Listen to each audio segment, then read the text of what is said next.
Yeah, you're just nicely tapping it all the time to, I don't know, the music? I assume you were happy?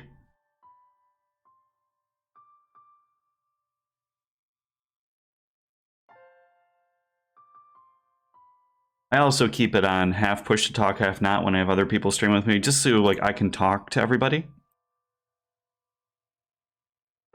And we got Ghost in there now too. Because otherwise, you know, it just gets crazy. I cannot hear anyone. I wasn't having it on there yet. What's going on? Say hi too if you want. Hello. And hopefully Ghost is near the right sound? Somewhere. Perfect, that's fine. I have you guys locked to a certain amount, so it can't be that bad. That works. Dearest Mel.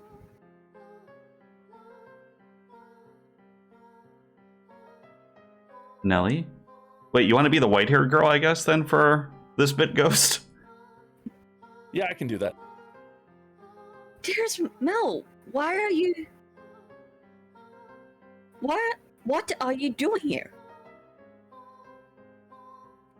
I asked her to join me. It's nothing to get worked up over. It is. It absolutely is. This is gonna go smooth, don't you worry, guys. How many times did I ask you to come with me and you wouldn't? You don't even like theater, dearest Mel, and you brought her? You're right. I'm not especially fond of plays, but I wanted her to be able to see one. I gotta update the title. Okay.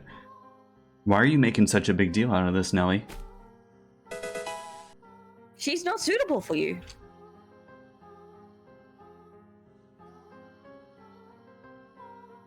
What? I've tried to update the title, sorry. She is not good enough for you.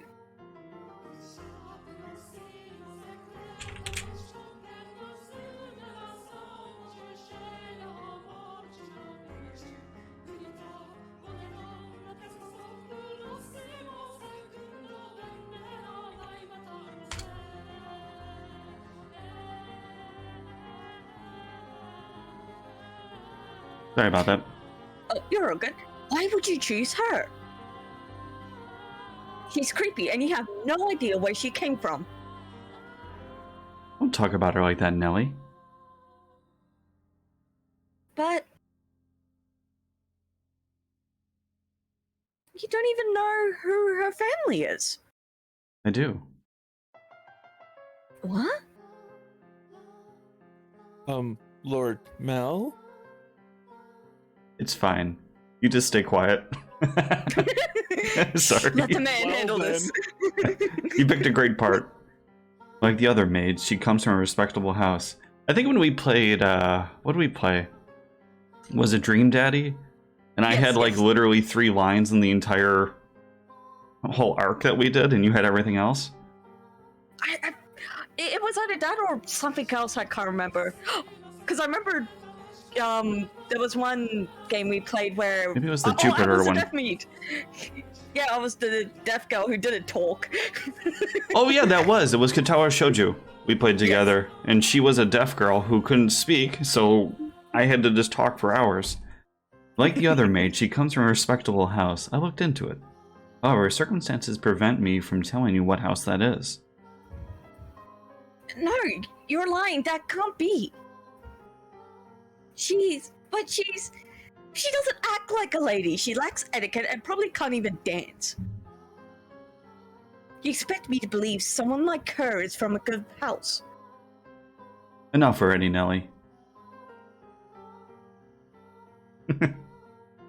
Mel yelled at me? You snapped at me. You have You my snapped at me. word. You don't have to worry about her. So please, stay out of this, Nelly. Isn't any of your business if I spend time with her, is it? But dearest Mel. Hmm. You need to stop hanging all over me, Nelly, and find someone for... Wait. What are you doing at the theater? Are you here alone? Oh yes, dear Mel. About that, I have a favor to ask of you. I've been wanting to talk to you about this since yesterday, but I haven't seen you at all. Settle down, Nellie. What is it? Father has me engaged without consulting me. And he picked Arthur, that disagreeable little. Oh, right. That. I already know.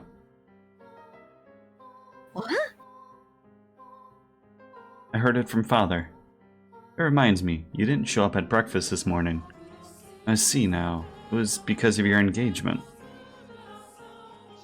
Dearest Mel? Is that who you're here with today? In that case, you should go back to him, rather than waste any more time with us. I knew I didn't want to get married, Mel. So, why? Why didn't you talk to Father out of it? Because it's your time, Nellie.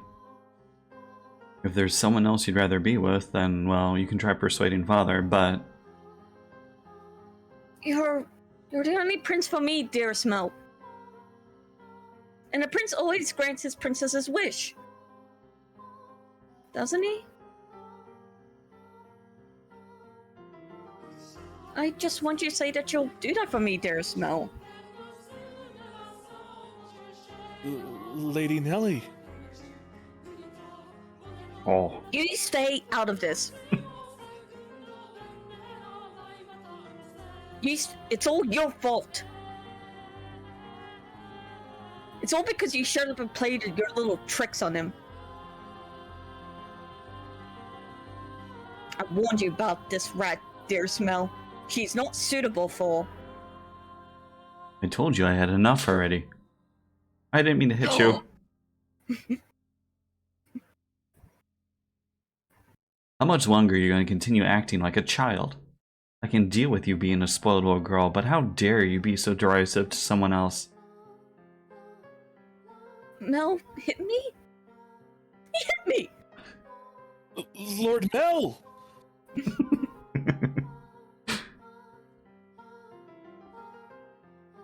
Go on, the show's about to start. People are giving us dirty looks. Yeah, not because I hit you or anything. Well, the show already started. Return to your betrothed now. I'll apologize to him afterwards as well. You said you would always be by my side. That you would always be my prince. The time for make-believe is past, Nellie. No, I refuse to believe it.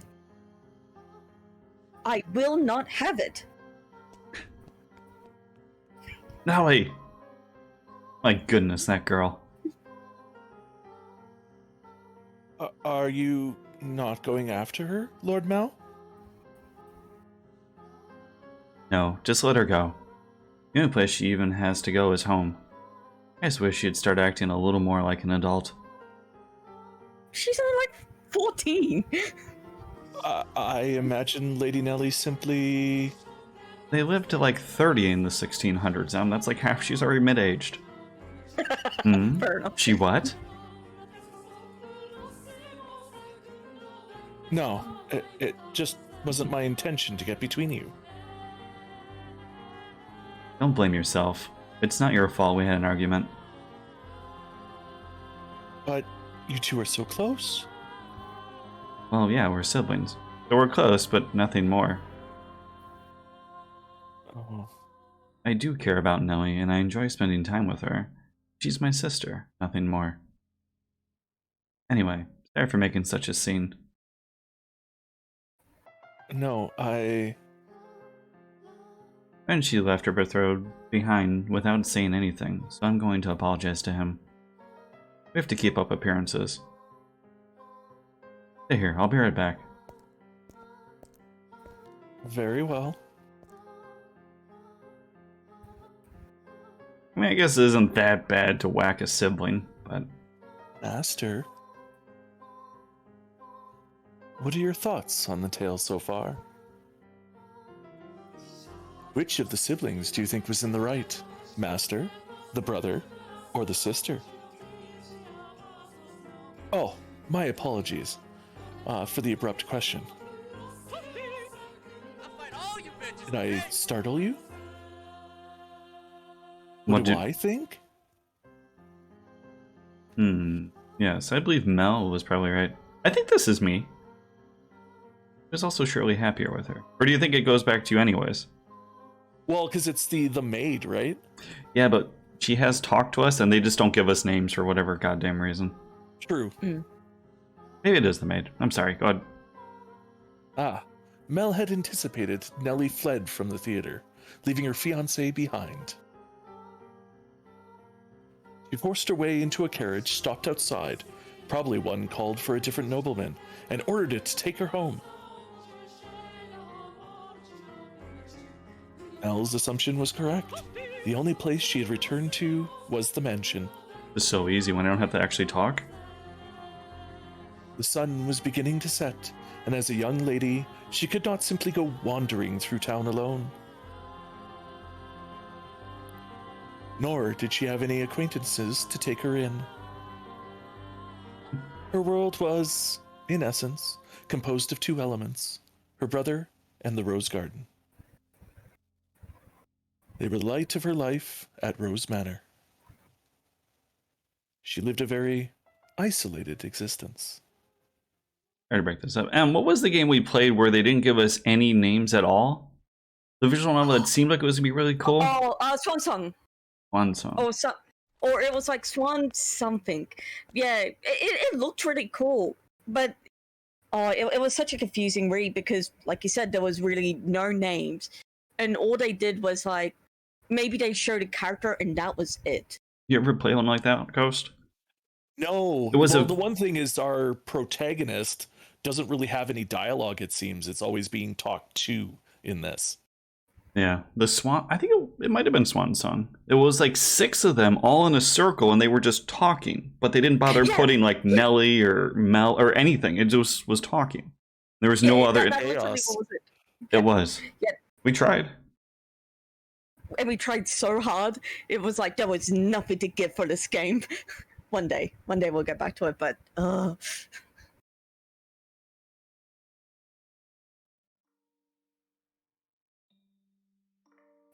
she's sad.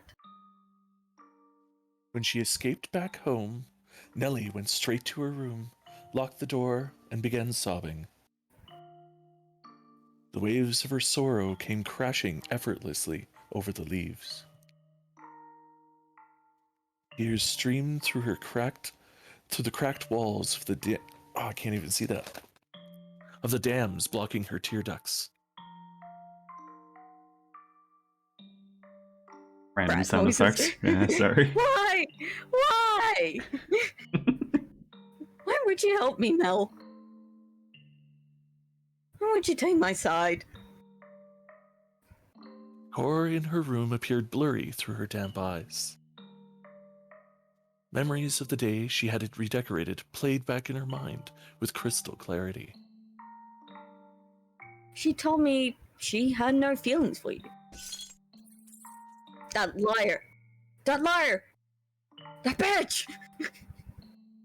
She let her emotions run wild, breaking glass craftworks, silver plates designed by famous foreign artisans, flower vases, all sorts of things. It was as though a beast had been set loose in her bedchamber. The vase she tossed shattered against a painting hanging on the wall, spraying water, porcelain, and roses in every direction. It was the portrait she adored so dearly of her and her brother.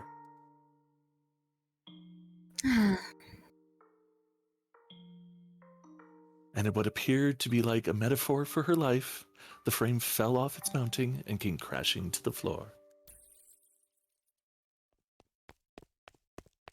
Nellie darted over and scooped it up. The frame had broken, but the painting inside was unharmed.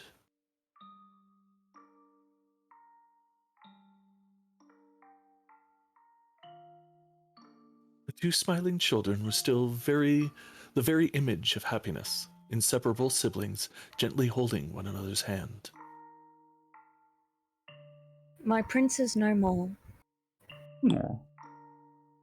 Though in her present state of mind, that image of happiness brought her nothing but misery. And the worse she felt, the more frustrated she grew at the smiling girl and the kind boy of her past.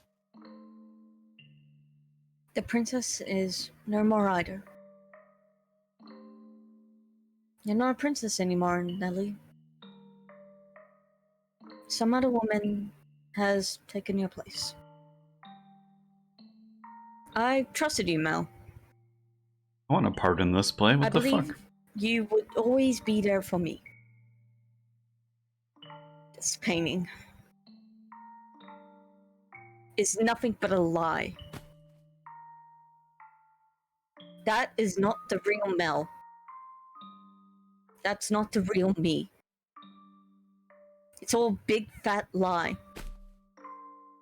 A lie. Angry noises. I wish this painting never existed. That it was never made. That I never had a brother. This painting.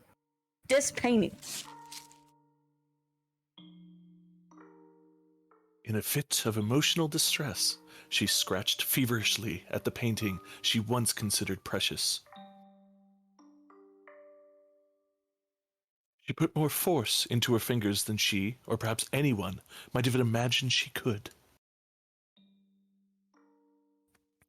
Flakes of paint began falling off the canvas, and in time, she noticed something peculiar.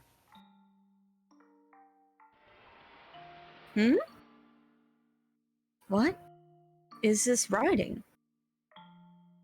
Something hidden beneath the paint? Just a little more. A date? Why would that be hidden? What could it be for?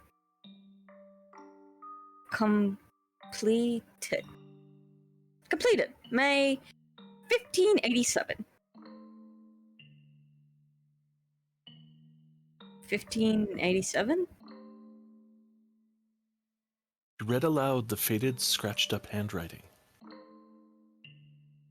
After staring blankly at the text for some time, the color in her face began to drain. What is this? How could this have been in the painting 16 years ago?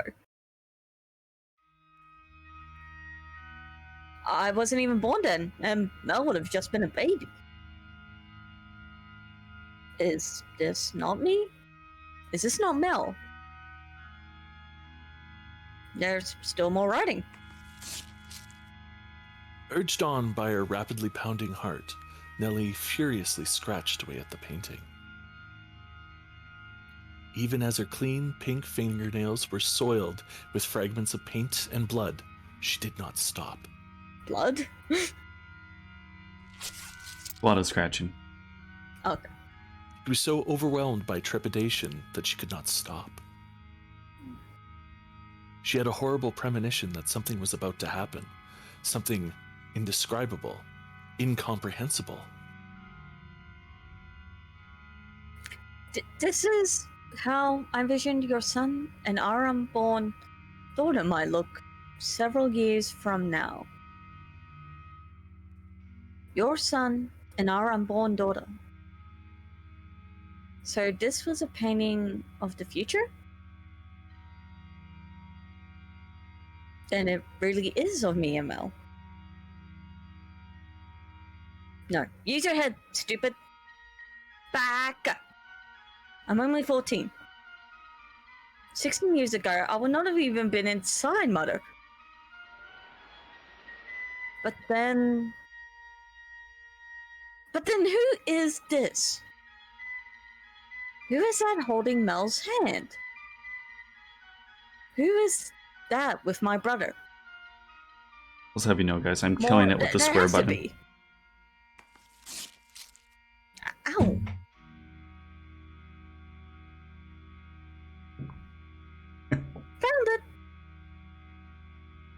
There's more writing. I have to know what this is. Calm down, Nelly. It's nothing to get worked up over. I'm sure it's nothing. Calm down and read. There's nothing to worry about. If our unborn child, This is what the writing on the painting said.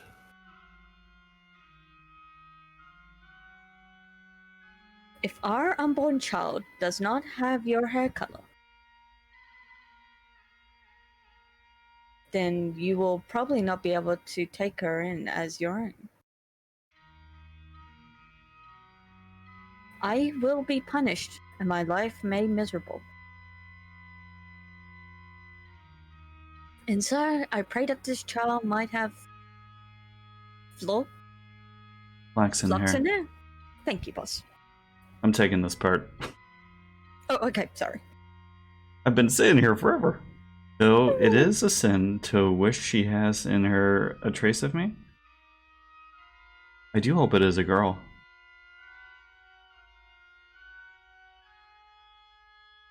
What am I reading? I don't get it. Someone tell me, what does this mean? A painting from 16 years ago. Hair color, sin. I do hope it's a girl.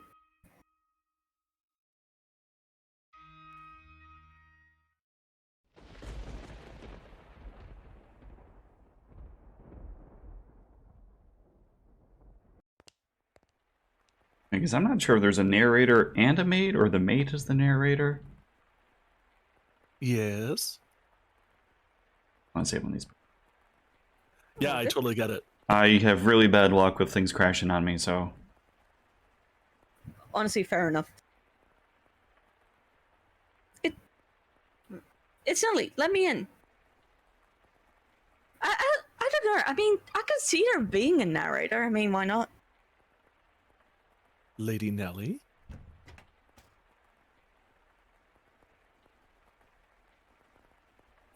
Oh, you changed out of your dress. That's a shame. It looked nice on you. It really did look so nice. Almost like you were a princess. Lady Nelly? Say, I have a question for you. Do you mind? By all means. What color hair did your father have? I beg your pardon? Did you not hear me? Should I repeat the question? No. I assumed it would be about Lord Mal.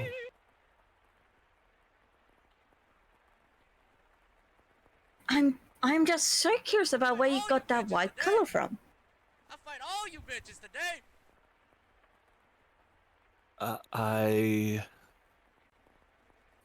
My father was more tan than white. So I didn't inherit my paleness from anyone. I asked about your father's hair color. Why would you want to... There's no reason you can't tell me, is there? My father, had white hair. But that was simply because he was an older man. I do not think he was born with. Shaking arm sword. Lady Nelly?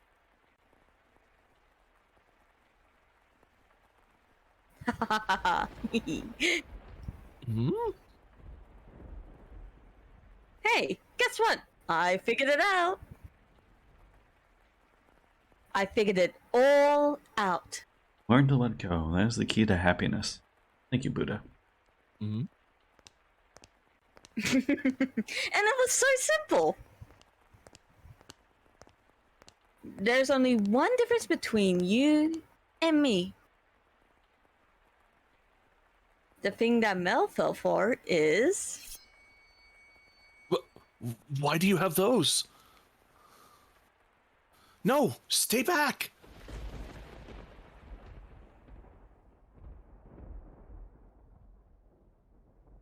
What the fuck? I mean, I just played Corpse Party, so this is tame. This is very We were tame making comparison. eyeball soup. Very sheer excitement here. We have finally reached this point in the tale, Master. If your memory has been refreshed, then we can return to the mansion immediately. Very well, then. If you insist, Master, we shall proceed with the story. It was a stormy night. How the hell I much got like myself the at one all the talking white-haired parts? white-haired girl had first arrived on. It's a lot quieter the way around. It was quiet as a crypt in the mansion, not a single light visible in the halls. The house sat in wait for the sun to peek out over the horizon. The darkness is, generally speaking, something that rushes by like a gust of wind as we sleep. Squishy The sounds are bad. flaxen-haired young man, too, lay in bed, pale blue moonlight sporadically streaming through the gaps in his drawn velvet curtains as he attempted to submit to slumber. He was having difficulty drifting off, but as time trickled onward, he drew closer and closer to the arms of Morpheus.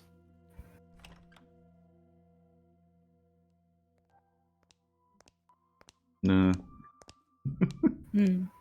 Suddenly, he sensed a presence in the room, much like the one from those nights some weeks earlier. Is someone there? Answer me. A slender, feminine finger pressed gently against his lips.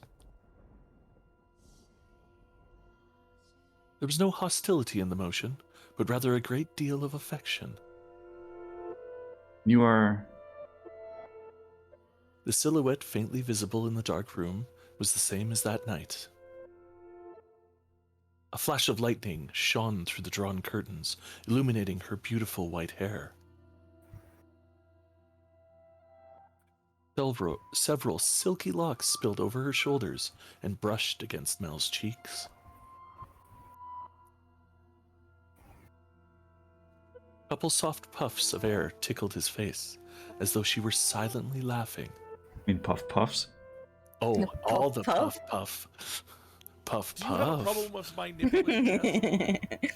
He assumed her finger, held against his lips, was a way of telling him to stay quiet.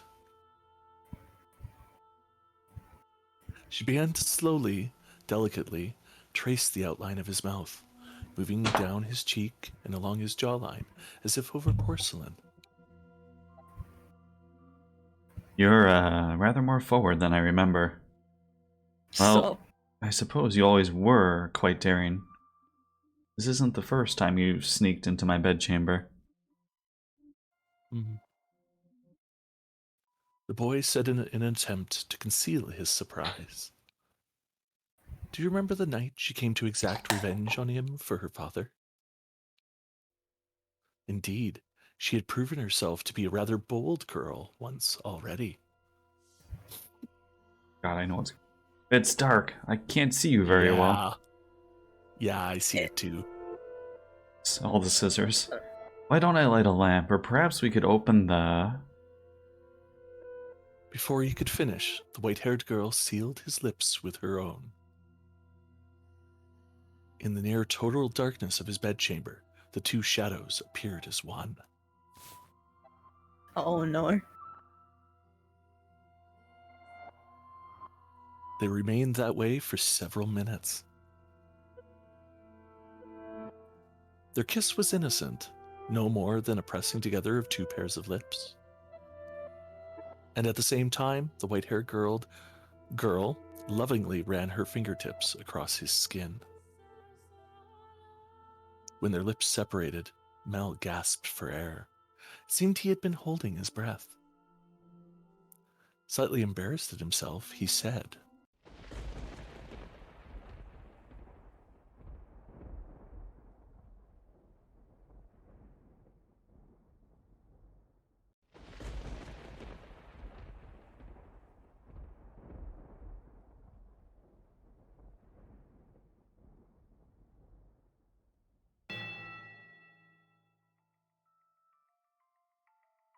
nothing.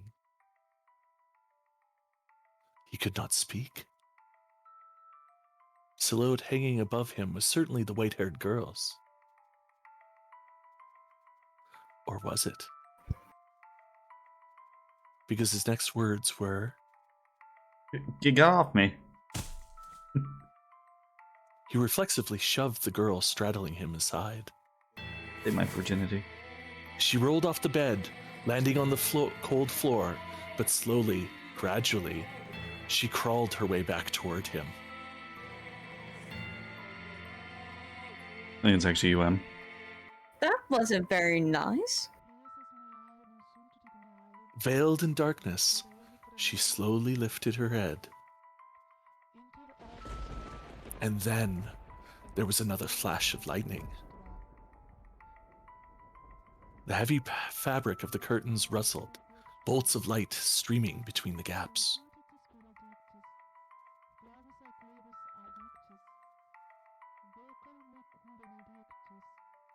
Her flaxen irises glimmered.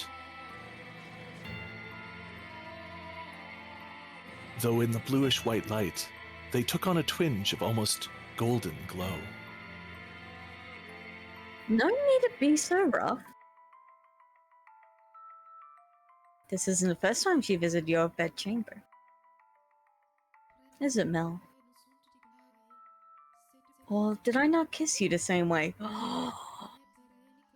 Tell me, how does she run her fingers across your skin? What does she do when she nuzzles up onto you? Stop this madness, Nelly. Why would you do this? 'Cause you like white hair, don't you, Mel? You like white hair, which is why you fell for her, isn't it?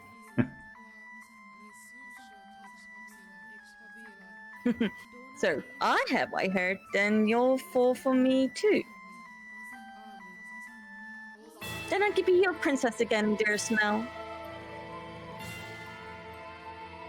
What are you even talking about? He could not escape from her, from his sister's piercing gaze. Why? What happened? How could she? Questions crashed into the young man's mind like waves in a stormy sea. But none of them found answers. They simply caused him further perplexity. Your hair. What happened to your hair? How did you get it that color? Or this? Oh. You like my wig? Fuck's sake. Not the worst. But as soon as the words left her mouth, Mel was in motion, propelled by pure instinct. He clenched Nellie's shoulders tight enough to dig his fingers into her flesh. You're hurting me, Mel. What did you do to her? Tell me, what did you do? I made her leave. It was a perfectly reasonable decision. She was obviously not nobility, and thus hardly fit to be part of this household. But there's no need to worry, Mel. I'm here to take her place. You sound like a mad woman. Kind of how you always sound, Em. It doesn't matter if she was of noble blood or not. She promised she would stay by my side. But why? How could you do that to her? I promise you that long before she even did. And when you deal with me for 3 years, of course I sound like a Don't be woman. mad. Don't be mad. I'm sorry. I'm not getting in the middle of this. Don't worry.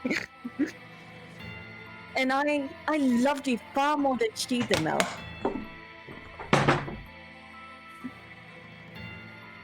Have you lost your mind? You sound like your mother. And You're you not sound making- like your father. You're not making any sense. Where is she now? What is she doing? It always her with you. What more could you want from me? Tell me, what does she have that I don't? The whole sister thing? What do I have to do to get you to focus on me and only me? We're siblings. Don't you understand what you're doing? Oh, I understand it quite well. Far better than you do, dearest Mel. I even know that a former queen was executed for it. But if we don't get caught, there's no problem. Sure. Nelly, Are you saying you've always felt this way about me? Oh my, you didn't notice, dearest Mel?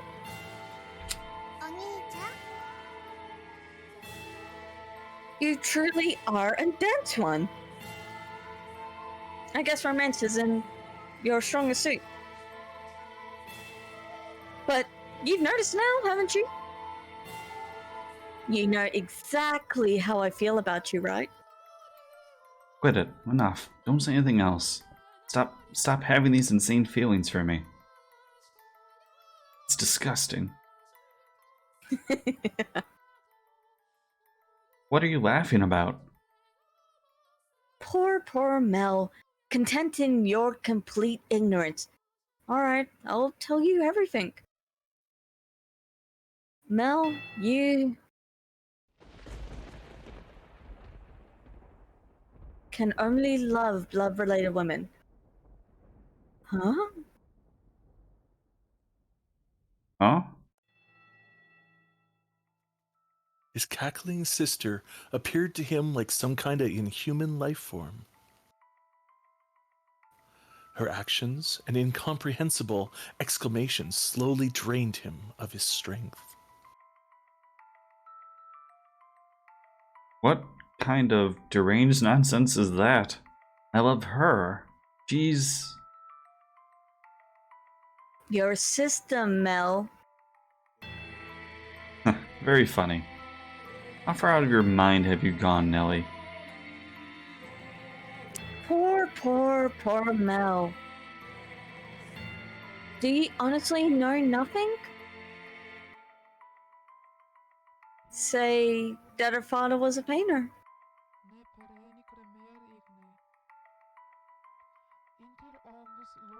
Go on, Doc. He painted pictures for a living. I'm not too sure if I was meant to say that. But what of it? I fight all you bitches today. For a time, her father painted for our family. You've seen a picture before, dearest Mel. The one hanging in my room of the two of us. That was painted by her father. He did a good job, didn't he? I kept asking and asking until you finally agreed to hold my hand. And how did you feel about that? You were rather embarrassed, weren't you? You do remember that day, don't you, Mel? You couldn't possibly remember it. But there's a chance you might remember this. Before we moved into this mansion, we had a painter with white hair. I don't remember any such thing. It was long ago. A painter in service of the Rhodes family. But Okay, that painter did something very, very bad. And because of that, he couldn't remain a part of our household. Oh. Do you know what he did, Mel? He lay with Mother. My father was chased from your house. If a child had been born with locks and hair, then the painting would not have been thrown out. The baby would have been accepted as part of the family. But that wasn't how it turned out. The child had white hair. She didn't look at all like she carried the Rhodes family blood. But see, Mother had me. That I'm here, and that's all the proof you need. I actually kind of do like the twist. I mean, The girl born 16 years ago didn't have fluorescent hair. until his last breath, he was only ever concerned about me. He held me in his arms and ran his hands through my hair, an apologetic look on his face. You're talking total nonsense. What proof do you have? If you want to see it, I'll gladly show you. The artist left a message in the painting in my room. I'm glad this kind of went the whole spooky route at this point. Me too. Tell me, am I truly wrong? What did that girl tell you? You're lying. What part of it is a lie, Mel? Everything I am telling you is the truth. Why don't you go and ask Mother? I'm sure she'll throw quite the fit. Mother wouldn't... Mistress did not send me away when she saw me. Says the word. Quite the opposite. She took me in as a servant. It never made sense to me. Why would she hire a maid she knew nothing about, someone who just showed up at the door one day? And when I asked Mother to make her my maid, she stubbornly refused. From a good household, don't make me laugh. If she were really nobility, she would have given us her name. We'll just say she's from a close house. Stop! But Mother was so desperate to cover up her mistake. That doesn't make any sense. I don't believe a word you're saying. It couldn't possibly be true.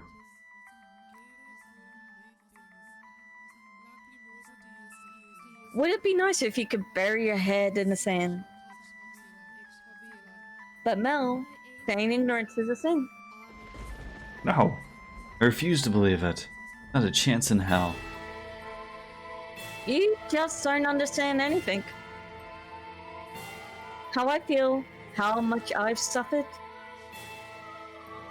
Do you have any idea how long I've loved you? Knowing that you would never accept my affections. But then fancy that. You fell in love with your half-sister. Then I should qualify for your love too.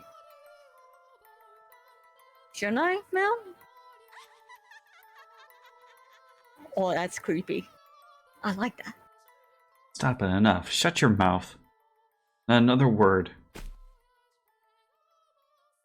I don't believe any of this. Mel! I know you'll never love me. I know there's nowhere for me to run. Say, when we were kids, was that really me? Was I really by your side, Mel?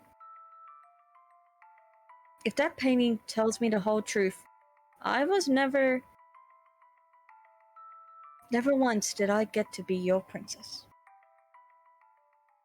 Not even once.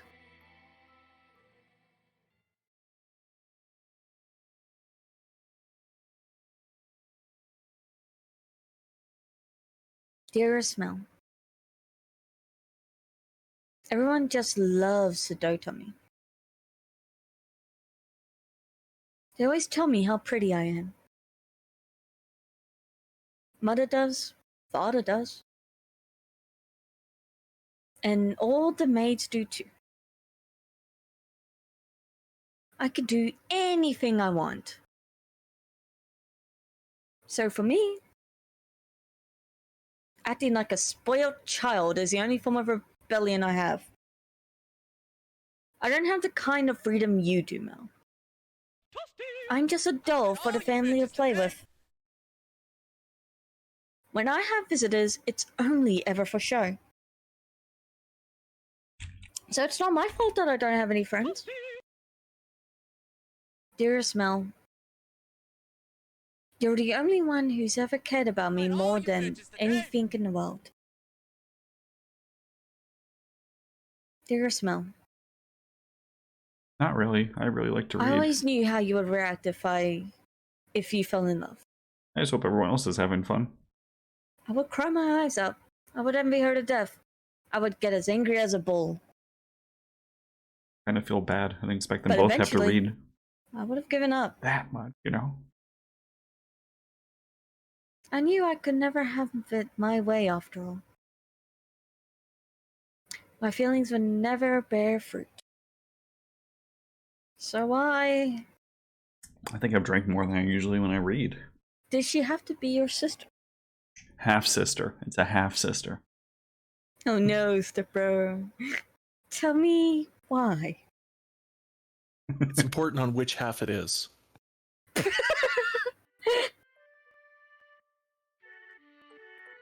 Unless she gets stuck, then it's all rules down. Oh, Oh, there's Mel. Have you come here again reading such a hot book? Your eyes will go bad if you spend too much time staring at the pages. I'll be fine, Nellie. It's not like I'm reading 24 hours a day. No, that's not good enough. If your eyes go bad there, Mel, you won't be able to see me anymore. You worry too much. I can see you fine and well, my princess. Your hair glimmering like the sun and your beautiful smile. I can see you clear as day, and that'll never change. Plus, the skies are clear today, so even more radiant than usual. You know this is my favorite season. When 'tis cold, and there's so much rain, I can't stand for it. You love how grouchy she is all the time. I know! But as it gets closer to my birthday, the clouds go away. And I just adore the sun. Ah yes, it's almost your birthday, isn't it? Have you decided what you're going to ask Father for? Not yet. I want pretty dolls and shoes with sparkling gems. I also want a pretty dress, like the one Mum wears. The list that long is asking a bit much, even for Father. But dearest Mel, Hmm? I already have what I want the most. So the truth is as long as I have that, I don't need anything else. Oh, and what would that be? The hairpin they bought you for you the other day? Or maybe the song they had written for you last year? None of them, dearest Mel. Huh? Then what could it be? No, I'm really curious. What is it that's so valuable to you? That's a secret. There's so many secrets, I just don't know what to do.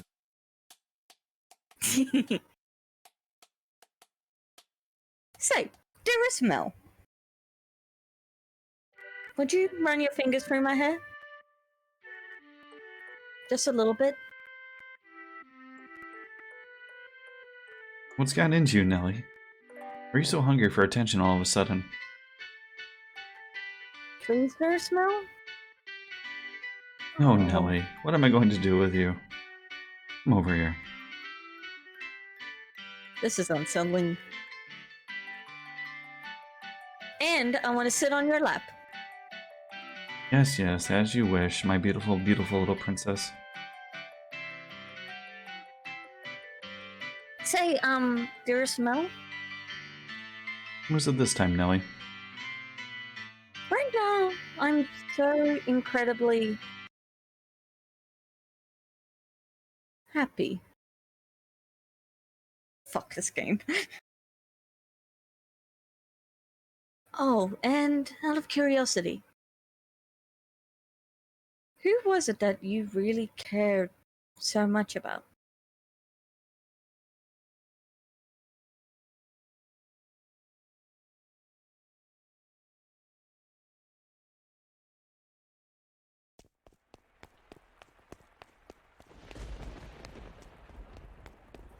In a fevered frenzy, Mel fled from the mansion. Even in early summer, the night was cold. And to make matters worse, the raindrops pelted him from head to toe. But that caused him little discomfort, for a far greater maelstrom of pain rampaged within his breast. At night, the town took on a different appearance. Not simply for lack of illumination, but the people active within it as well. It was not a suitable place for a young aristocratic man to go wandering unattended. The darkness is not only abode for devils, but of beggars, thieves, criminals, and all manner of things undesirable. Mine aren't even speaking lines. But despite that, he continued to run, knowing not where he was to head. He simply went where his feet took him. And where he arrived was the church. Father!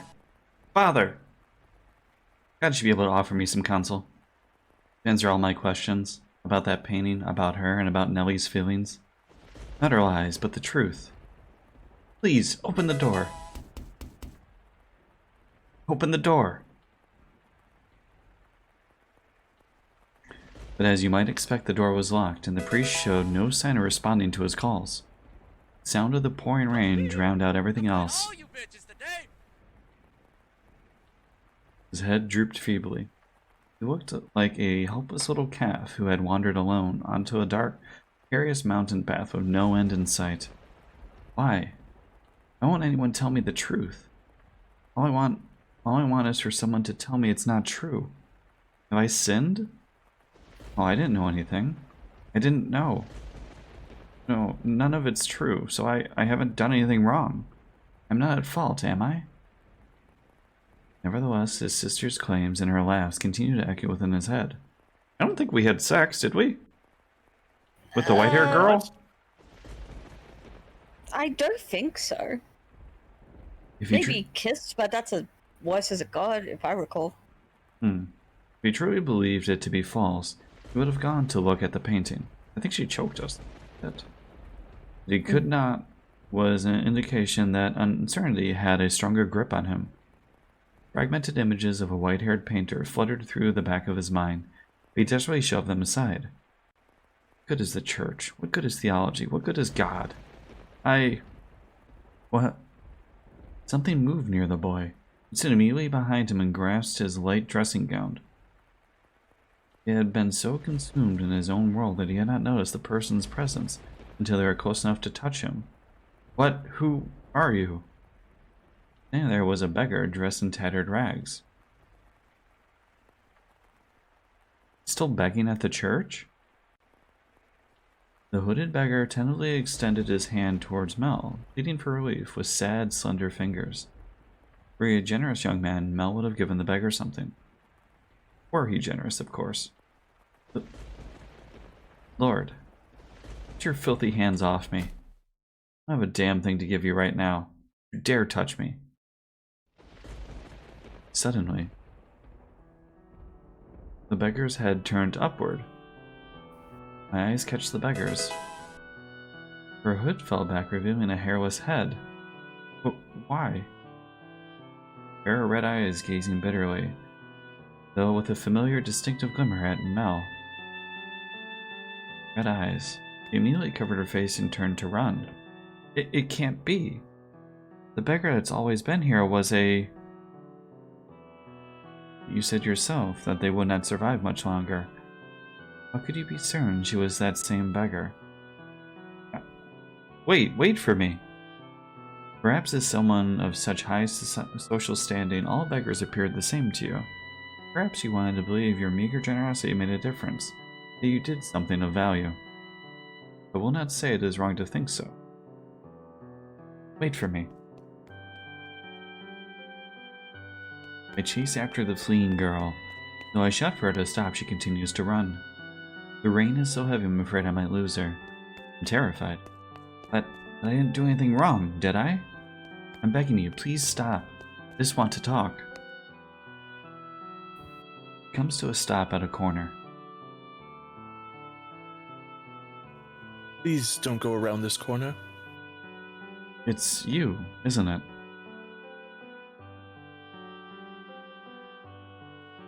I am sorry. Why are you apologizing? What I said back there was terrible, and for that I am truly sorry.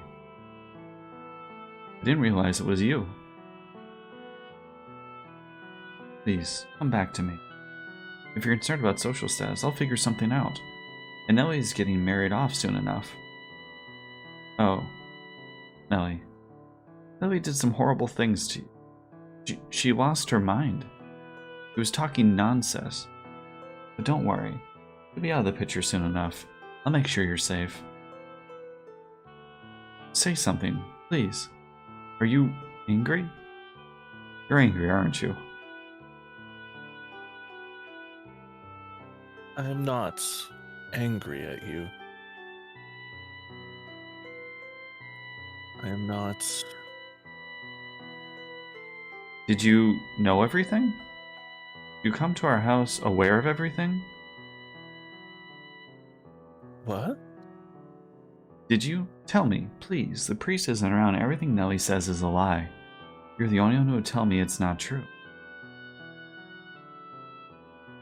What are you... Our relationship. I don't understand what you're saying. Ah, I see. You don't know. You don't know. It's for the best. Nellie's the only one who knows, and she'll be gone before long. Everything will be alright. Lord Mel? It'll all be alright. Let's go back. I'll make sure you're never put in danger again. I'm begging you, stay with me.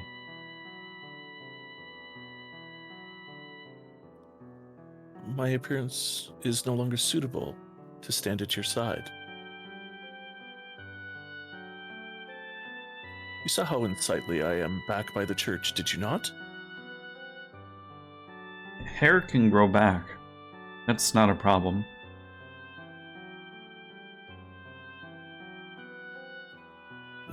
Now I truly look the part of the hideous witch. But I am to blame. It was a sin for me to find happiness in your kindness. About break time. You guys still want to take part afterwards? Otherwise, I'm more than happy. Yeah, I'm good. Okay. Well, let's take a quick breather. Great job so far. I wish I was reading more. No, you're fine, you're fine. Alright.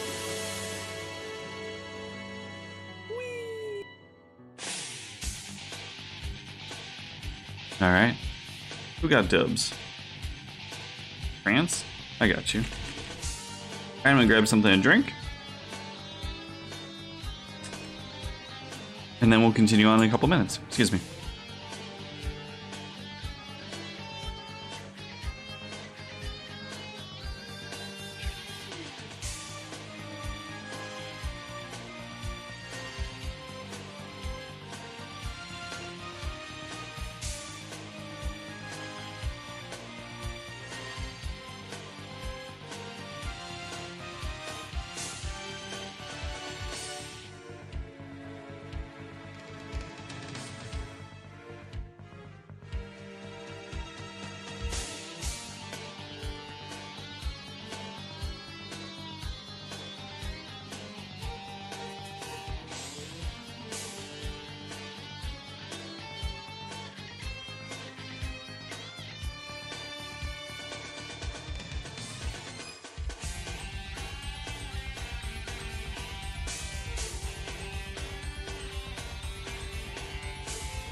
Welcome back.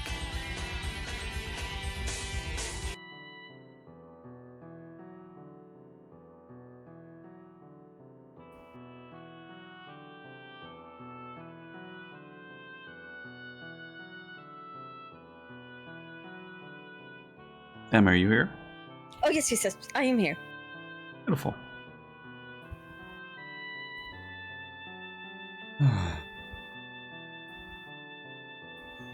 Alrighty, let's get started.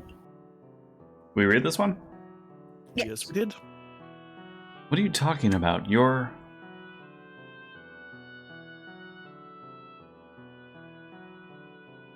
Ghost. My sin was falling in love with you. Not what happened to my father, nor how we had to spend our days. There's no sin in that. We have our lives ahead of us, don't we? With enough time, this whole tragic mess will be behind us. Only get better from here. I'll be your prince, like the one who took the girl to see the outside world. But please, give me your hand. Come to me.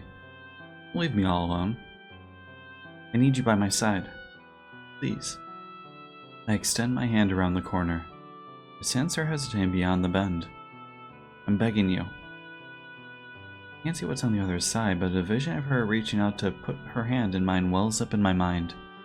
But That story never had an ending. what? She doesn't take my hand. I doubt the girl ever wrote that letter.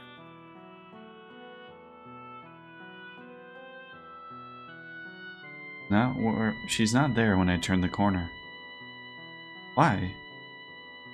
Things end up like this.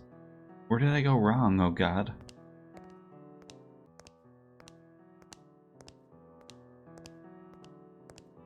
The real ghost appears. I don't mean she is a ghost, I mean ghost. Your error So much was ghost. likely your kindness. Thoughtlessly, haphazardly spreading your generosity. At least that's all he was spreading. Jesus Christ. Unlike his sister. But that generosity came from your own desire to avoid pain. For your own happiness. What should I have done? I can't take this. Everyone was happy. Now I used to laugh and smile. she was once meant the world to me. How did things end up like this? It's not my fault. I didn't do anything wrong. Goodbye, Anki. If you pretend like nothing happened, then perhaps they can go on smiling in your head. But regardless, you must follow the path you tread. It is your path alone. The path you choose when, in that moment, you decided to run. Make the wrong choice in those moments, and you find yourself on the road to ruin. I would have been better off not knowing. Better off in the dark. I just wanted those tranquil days to last. They were supposed to last forever. At some point, your childhood must come to an end. And that ending may not be the one you anticipated. I can't stand this world. And do we just have our half-sister or real sister run around with our half-sister's head on? I assume? Guess so. Or probably just the hair. I doubt she scalped her. We hope. We hope. Actually, that is a good point. You yearned for a world that would treat you with kindness. What should I do? What should I have done? Someone, please, help me. You should return now. If you spend too long out here, you are liable to catch a cold. Now, Oh, go ahead. now, let us return to our own time.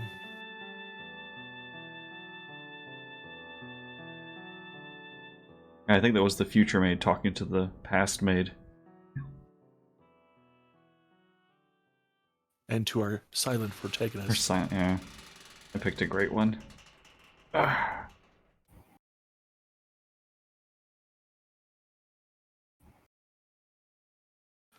The crestfallen young man faded into the distance, and the decrepit double doors cracked shut. The shattered glass, you could see only the ruins of a garden, not a single rose growing within. You had evidently returned from the past. Actually, I think this is kind of narration. I'm more than happy to take that. In the garden, weeds grew taller than people. You found it difficult to look at. A wolf howled in the distance. The children, the sea of roses, white-haired girl were nowhere to be found. You and the maid, who called you master, were the only people present in the mansion. What happened to them next? Oh, master, you would know better than I.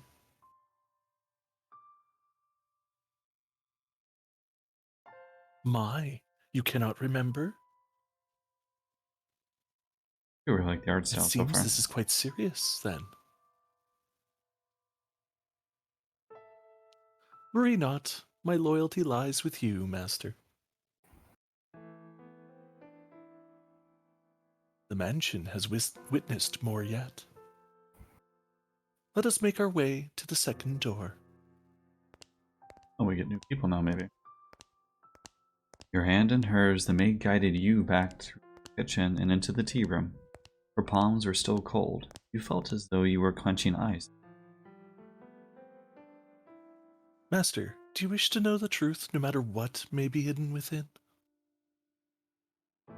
Or, if it is something you would be happier not knowing, would you rather remain in the dark? Oh, is that so? I wonder about their father. Yes, the flaxen-haired sibling's father. Do you think he knew about the white-haired girl? If he did, then perhaps he allowed her to stay because of how deeply he loved his wife. Or maybe because he did not want people to find out about her. I expect he too experienced many different emotions. You know how sorry to break this. You know in Katawa showed you, when they took Yes. pictures and turned them into the backgrounds by kind of Yeah. distorting them? Do you think Yeah, that's like- what they're like- doing here? Or maybe that would actually be really cool. So the Katawa Shouju game Ghost, they actually took like real photographs of a school ground. Oh yeah, now I know what you're talking about. Yeah. Oh, that would actually be really cool. I hope they did. Sorry, continue. Those pages of his story remain untold.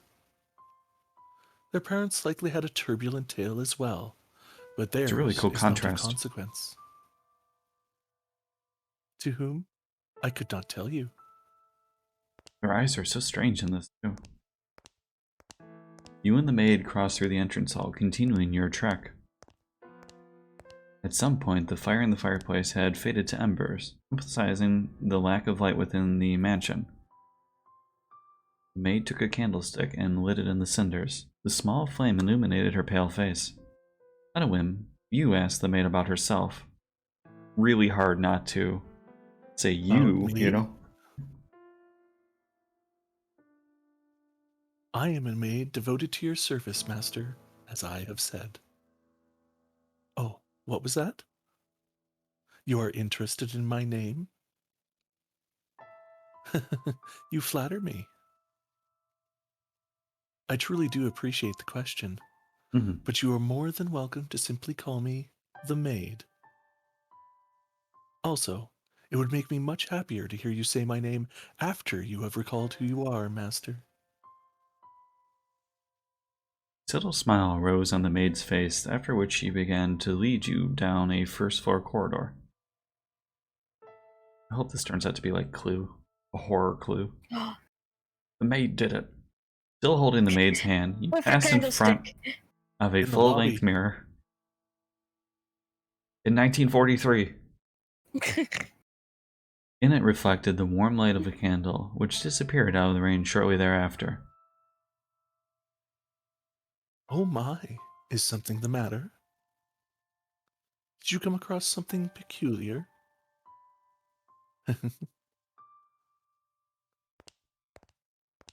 The maid had not appeared in the mirror, I'm a vampire. though she was not the only one without a reflection. Can we just say that the Clue movie was so much better than what it should have been? You reach the end of the Yes. corridor. It's a great movie. How can you not like Tim Curry? Absolutely. And I love the ending. I'll fight all you There- The bitches only today. movie with multiple endings. That worked great. There appeared to be a doorway, but the door itself was long since gone, leaving only a hole in the wall to frame the stairs behind it. Without hesitation, the maid descended into the darkness. You have more interest in this mansion, Master, than a mere maid, do you not? How'd you end up liking it, Wera? Though it pains me to say as much in your presence, Master, this house is cursed. Rocky Horror was kind Yes, of... it is a curse that runs deep. It's kind of a bad movie. It's more the experience that was fun. As you just bore witness to, the majority of those who dwell within these walls fall into misfortune. What my mom told me. I have served here for many years, and periods of happiness are as fleeting as a sugar cube in a cup of hot tea. Why did such tragedies befall them? If I were to guess, Master, it was because you had not returned. Ah, fuck! But when you remember your true self, the mansion's curse should be broken. The next door is before us. Hope we turn out to be a catgirl maid. It appeared I would to love be that. the entrance to a cellar. Wooden door was visibly rotted in several places, and it seemed it might crumble at a single touch.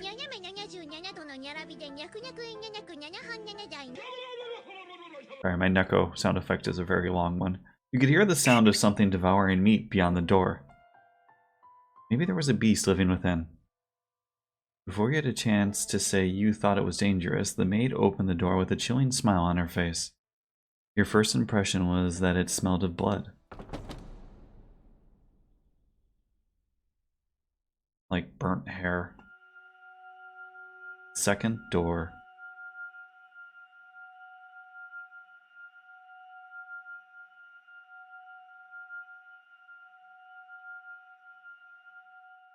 Seven. The mansion sat in ruins in that era. Not a soul resided within. The grandeur of the house was lost to the ages. It was perpetual decline. Not a flower grew in the garden. Dust and dirt blackened the plaster. Cobwebs blanketed the corridors. Ivy shrouded the outer walls. It was not a pleasant sight. Hard as I tried to fight it, I could not stop the mansion's descent into disrepair.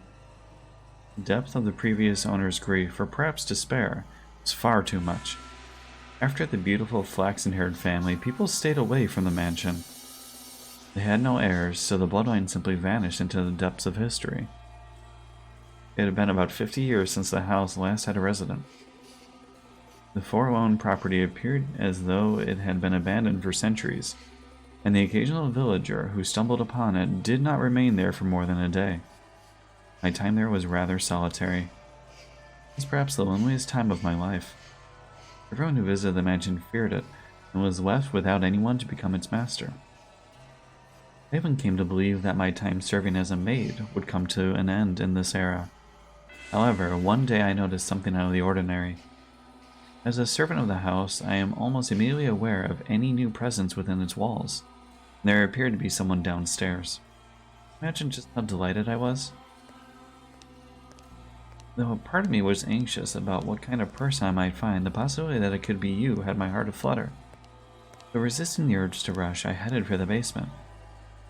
The cellar was where red wine, smoked meat, and other preserved foods were kept. By that point, the wine was practically antique. As I expected, a man had made his way into the cellar. Is anyone there? Although I'm unsure if referring to him as a man is entirely accurate.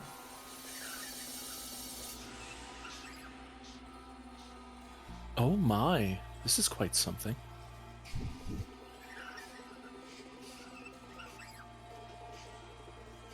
Oh, I hate that. The very first thing I sensed was an almost unbearable stench. The odor emanated from the man, heightened by the food he had carelessly rummaged through.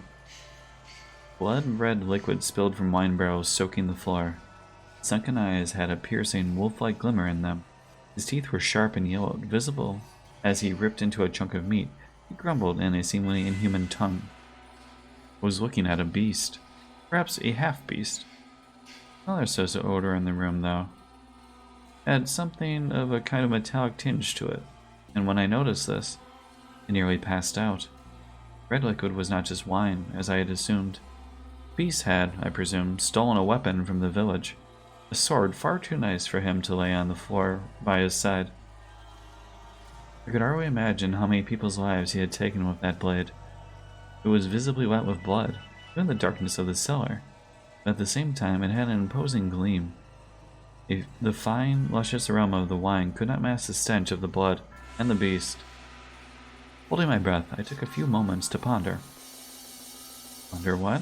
Oh, master, you know. Tell me, were you summoned here by the mansion?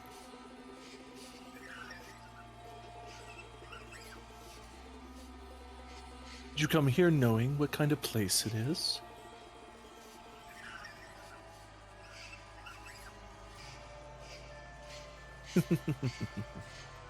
If you are in want of money, you're welcome to help yourself to some of the furniture. And I imagine the villagers would be willing to welcome you if you dressed yourself up a bit more like a person. Then you can trade the furniture for food and make your way to a larger town. The wolf was able to fool the innocent little girl simply by putting on clothing, after all. I'd steal a maid outfit. I like the maid outfit.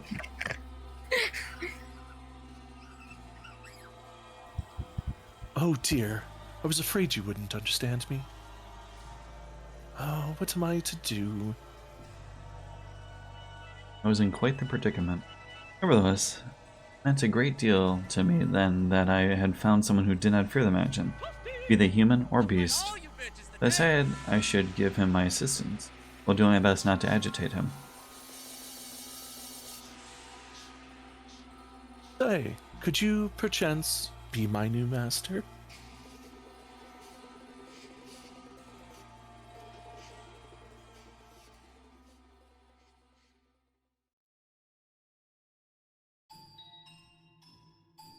I know you can't see it, but even the game's title changed. This is now the house in Fata Morgana, the Beast's Desire. Oh. The mansion set near the ocean. To say it was perched upon a cliff might make it sound rather intimidating. You could see the beautifully clear sea through the window, a glittering expanse of emerald and turquoise. If the mansion had been in proper condition, it would have been breathtaking against that backdrop. I even wanted to plant orange trees in the garden. Though it was of a tumultuous era, the sun still shone bright upon the land, which only served to emphasize the house's unsightliness. Oh yes, perhaps I should give you some more background information. Oh, good God. At that period in time, a war had just drawn to a close.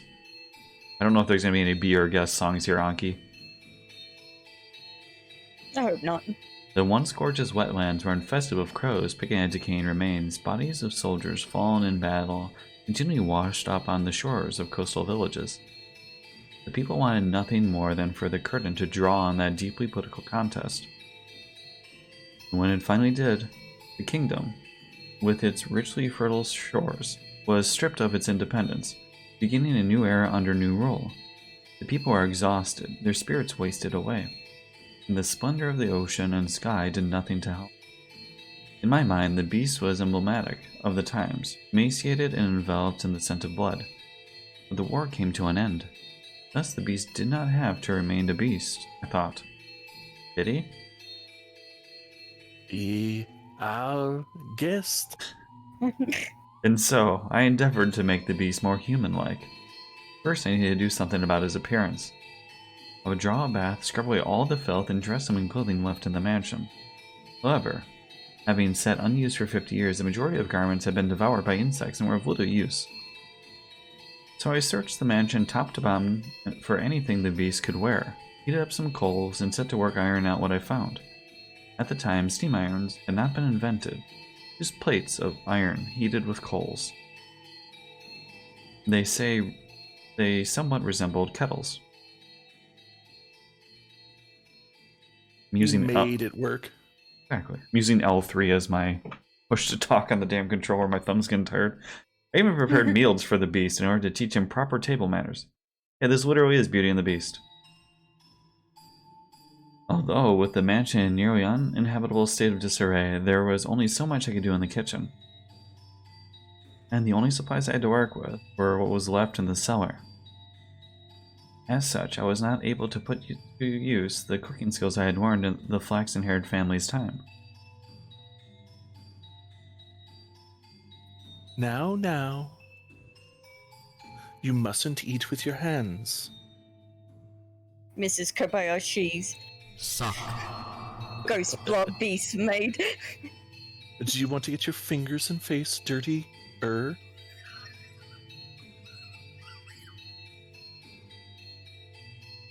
You eat using a knife and fork.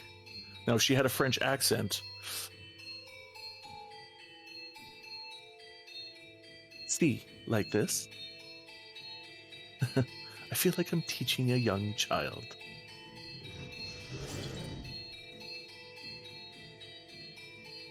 Oh my. What are you holding your head for? Morning, Grum. Oh dear. Perhaps I should be teaching you to speak before table manners. Worry not, we have plenty of time. You needn't act so frightened.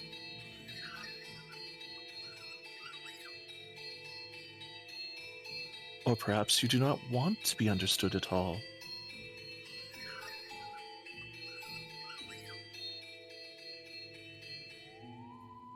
Would you be so kind as to tell me your name? You are, for now, still a guest. It is too soon for me to call you master. Or am I mistaken? Your name, that is what people call you. How about I start by telling you my name? I am called... B.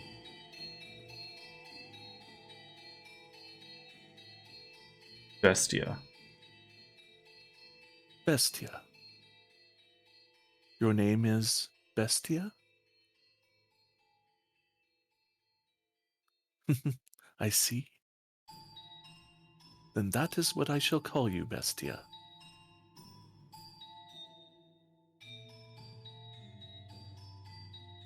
My, you seem rather perplexed as to how I was still alive. He had in fact attempted to cause me harm, however, a servant of the house. The beast called himself Bestia. It was a curious thing. When I learned his name, he seemed to take on new importance in my mind. Not a mere beast, but the thing called Bestia. Master. Should I ever have the chance to hear your name, I am certain you too shall become more substantial a presence. You must always remember, Master. Even if you do not remember your name, and even if you never know mine, you have always held a special place in my heart. And thus began my tranquil days with Bestia. Slowly, he began to learn the human tongue, and I was, to be quite honest, rather thrilled. To be certain, I was afraid of the beast. My fear was not so strong as my elation that there was someone else in the mansion, someone to whom I could speak, and someone that might become my master. Come now, you must pull weeds out at the roots, or they will soon grow back. This is a task that requires perseverance. you do it like this. See? There you go. Grass. Grass. I am Groot. Oh, did you not expect that?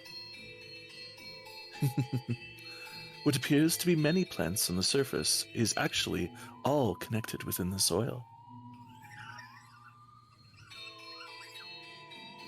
This is a task that requires a man's strength. If there were other servants, they could do it. So I apologize for making you tend to the garden, future master. Or perhaps, now that you are all dressed up, do you wish to leave the mansion and find someone to fool, as the wolf did the sweet little girl? Have you no interest in remaining in such a disheveled house? And tea. Go on. Not want to leave. Oh my, is that so? Because Emmy's the beast now. If you wish to stay, then I shall not stop you. Alright. On the contrary, I will gladly attend to you. I am waiting for the person who is to become my master. Forever waiting. I should be able to watch over you until the day you depart this world, old and wrinkled. Do you not believe me? Are you interested in becoming the master of this house? Will be. I have to wonder if you know what you are saying. Although it matters little whether you do or not. Oh my, look at that. Now this brings back memories. This is called a rose. Do you know what a rose is? It is a type of flower. Not. No.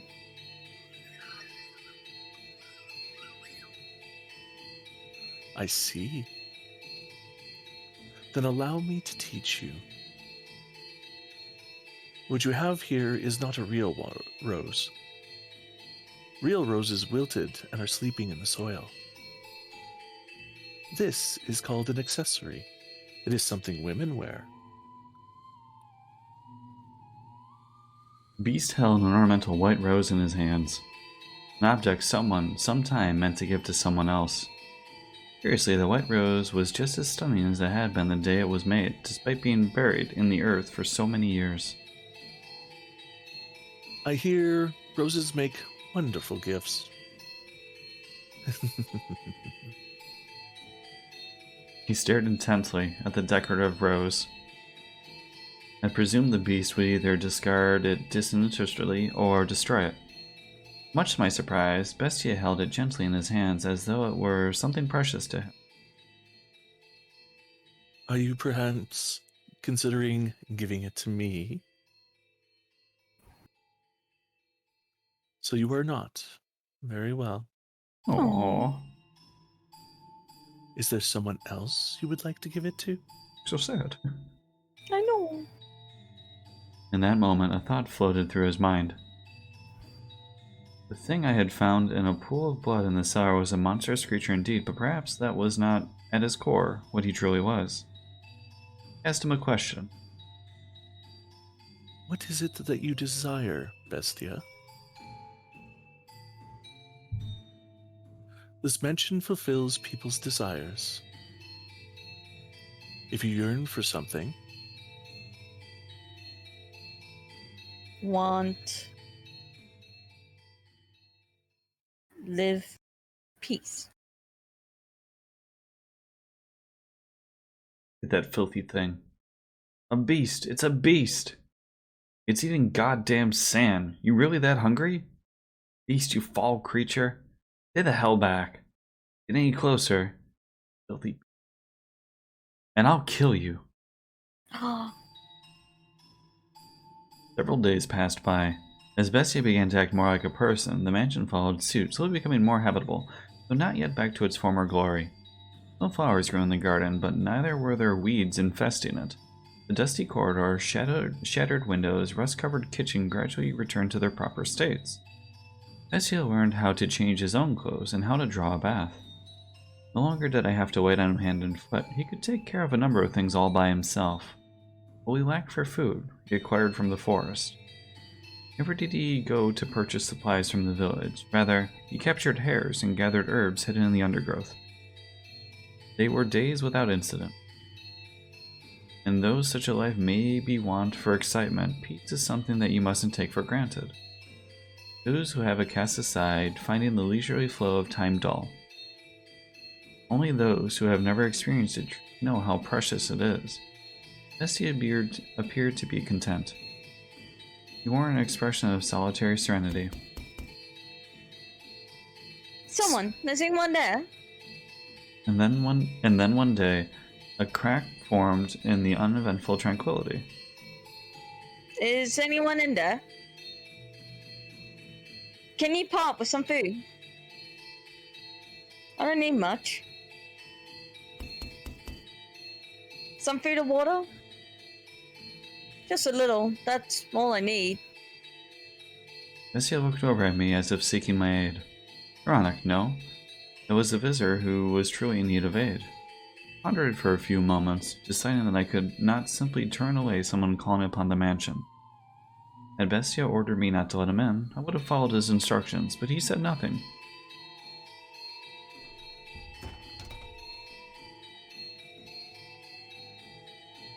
Oh, thank God, someone's here. I was afraid I was deserted. You said you were in need of some sustenance? I don't know what the hell Yes. happened there, sorry. You're good. It doesn't have to be much. Anything to quench us first.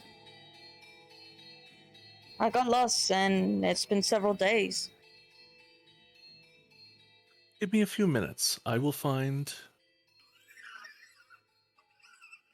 Let him in.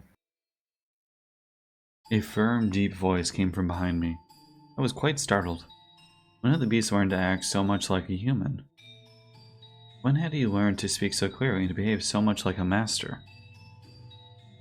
Upon seeing Bestia, a look of terror appeared to cross the wanderer's face for a moment. In my eyes, Bestia was the very image of the head of a house. To an outsider, he was probably appeared to be nothing more than a beast in man's clothing.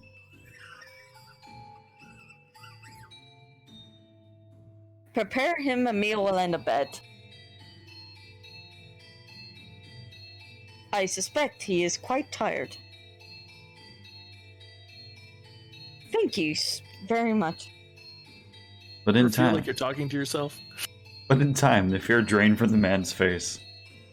Bestia sat precariously on the border between man and beast. He still had his doubts. The wanderer revised his first impression, deciding Bestia was human. As the wolf had fooled the little girl in the forest, he too had succeeded in playing the role of a man. I thought I was gonna for a while there, but you really came to the rescue. And a meal like this on top of that? You really didn't have to. Although I guess that's not an appropriate thing to say as I'm eating. What kind of meat is this? Hare. Is this better, Anki? It's damn tender for a rabbit. And here I thought it was beef. You have quite the skilled chef. Oh, is she the one who cooked this? Is she your wife? You're gonna need to record ghost maid giggles for future use. Oh no, I am merely a servant. A female servant, huh? Don't see that very often. This mansion is full of surprises. I can hardly believe it. Lost for days, and as soon as I think I'm dead, there it is. Thinking back on it now, it's miraculous. But why are you two living alone in a house on the cliff?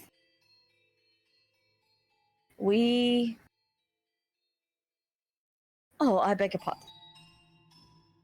Asking so many questions without telling you about myself. My apologies, I'm just too excited to finally see other people. I am a merchant. I do international trade. Sadly. Until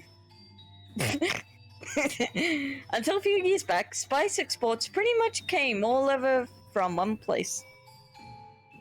But now that we've established trade routes of our own, my country's fighting tooth and nail to push its exports. And in fact, some have lost a few teeth in the fight already. But that's just how it works. It's a cutthroat world. You do what you must to survive. That's just how it works, the merchant said, a sorrowful look on his face. He was quite clearly putting on a show, though. I'll fight all you bitches. Confidence in himself and his homeland radiated from that man. I came to this land to do business. But much in my chagrin, I somehow ended up lost in the forest. Had I wandered around for much longer, I might have lost the chance to even see my beloved again. Your beloved? Yes, sir. I'm constantly out on business, so we only get to see each other for a few times a year. But she always waits for my return. Aww. I'd like to introduce you to her if you ever get a chance. She's a pretty girl, if not especially striking. Is that so? The merchant was a man of many words, and I, for one, do not mind a lively supper table. Though I know not how best he had felt, at the very least, I was glad we had invited the wanderer into the mansion. He was, after all, holding a proper conversation with someone, and he seemed to be having success concealing his piercing, beast-like gaze. However... Alright, I stopped by the village before entering the forest, and I heard a bone-chilling tale there. As soon as the merchant brought up this subject, a palpable tension spread through the room. They say there have been sightings of a beast. It's a creature unlike anything anyone's seen before. Not a wolf, or a bear, or anything like that. It even attacked the village once, killing several people. Thankfully, the men managed to drive it out. But the creature is still alive. There is nothing in this world scarier than a vicious beast. So, you should keep an eye out. I can't figure out what the hell that sound is. It sounds talking? like a violin to me. Yeah, maybe. Some kind of pulling of string. Just have to watch out for a vicious Gaston as well, searching for that beast. So, so you should keep an eye out. Wouldn't want to accidentally let a murderous beast into your home. At the village's instance, I had a smithy forge me a knife. Is that knife? Huh? With you now? Oh yeah, I got it on me. I mean, good to defend myself with, but it's better than... That knife. You brought that knife. You're here to kill me with that knife? What? You're gonna stab me again and again with that knife like they did last time. That's why you're here, isn't it? What are you talking about? What's going into you? Stab and stab and stab. Calm down, what are you worried about? I'm not gonna hurt you with this. What did you just say? Eek! I like to imagine that before the wolf ate the poor little girl, he said, "Is this what I've always looked like?" That beast. What's your problem? What's wrong? Talk like a human. Is me. Stop, stay back. Get any closer and I'll stab you to death. You act like you only just realized I'm a beast. Eek! That's right, I'm a beast. I'll kill them. Alright, you can't do the beast roll. Okay, I'm sorry. Stay back. And I'll do it the same to you. Ah, help! In his hand, Bestia held his sword. Perhaps it had hidden under the table, and maybe behind his chair. Your voice is too high, Em. Regardless, it was as though he had expected this to happen. I'm not reprimanding you. The merchant kicked aside a chair, attempting to flee, but Bestia closed the distance in an instant, knocking him back. He lost his balance and slammed against the wall, but still he had made to escape, though the beast stood blocking his path. No, please stop this. Don't kill me, my beloved is waiting for me back home. I can't leave her behind. And why should I care? Shake that bottle and make it.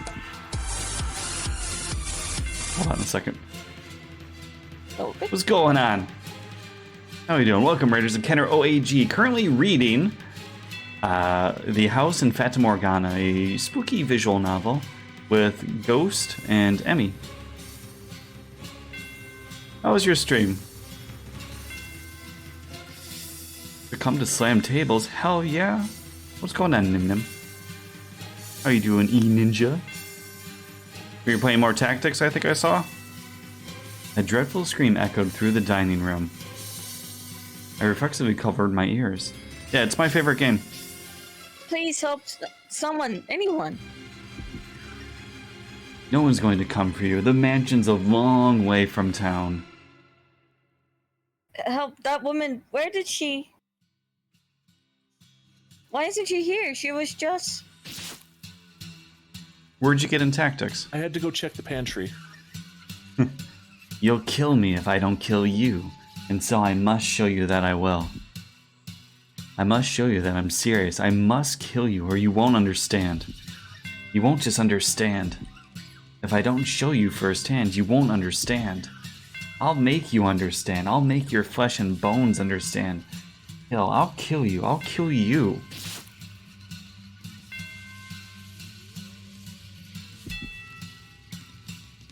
Kill you.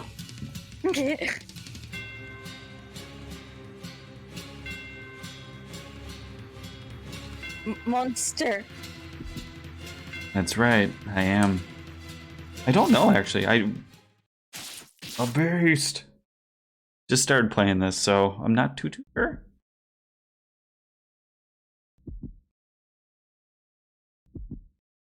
It's just auto-scrolling, by the way. Huh. But Em was playing the merchant, the girl from before, and Ghost here has been our maid. They've been enjoying a peaceful meal around the table together just minutes earlier. So what had triggered this? If I were to guess, the merchant saying the word knife is what caused the beast to snap. A simple, small thing set him off. I could not comprehend it. Bestia, who had said he wished for peace, was staring down at the ravaged corpse of a merchant with a look of ecstasy on his face. Right? He's been a very good catgirl maid too for us. You're right, Anki. Master, can you understand how he felt? Even just a little? Did he not yearn for peace, but for slaughter?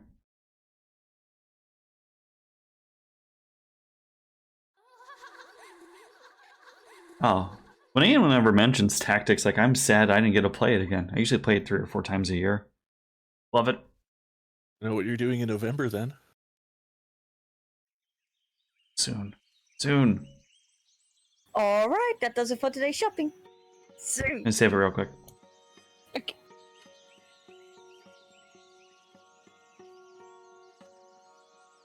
And now the moment we've all been waiting for. Snack time. Snack time. There's nothing better than having a ham sandwich in the park. Oh dear, maybe I should lower my voice when I'm talking to myself. Oh. Are you on because that's something you've said to yourself? Screaming? Yes. But it's so nice out, I just can't help myself. Does this sweater have anything to do with talking to oneself? Not important. Food. If he were here, it would taste even better. I wonder when I'll get to see him next. You want to be the Pauline? mom? Pauline! There you are.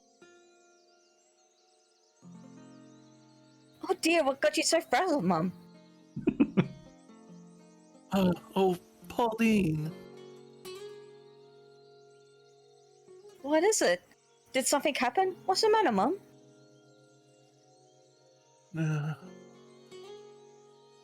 Mum? Pauline. This is not like you, Mum. It's not like you at all. Tell me, what happened? I had told you to stay away from men who trade. Huh? Oh, Pauline, my dear daughter. Why must God be so cruel to such a sweet girl? You're hurting me, Mum. Don't squeeze me so tight. What's gotten into you? Listen carefully, Pauline. You must be calm and hear me out. Understand? I wonder if this is the merchant's wife, probably. Your lover, the beloved man you wait for, is dead.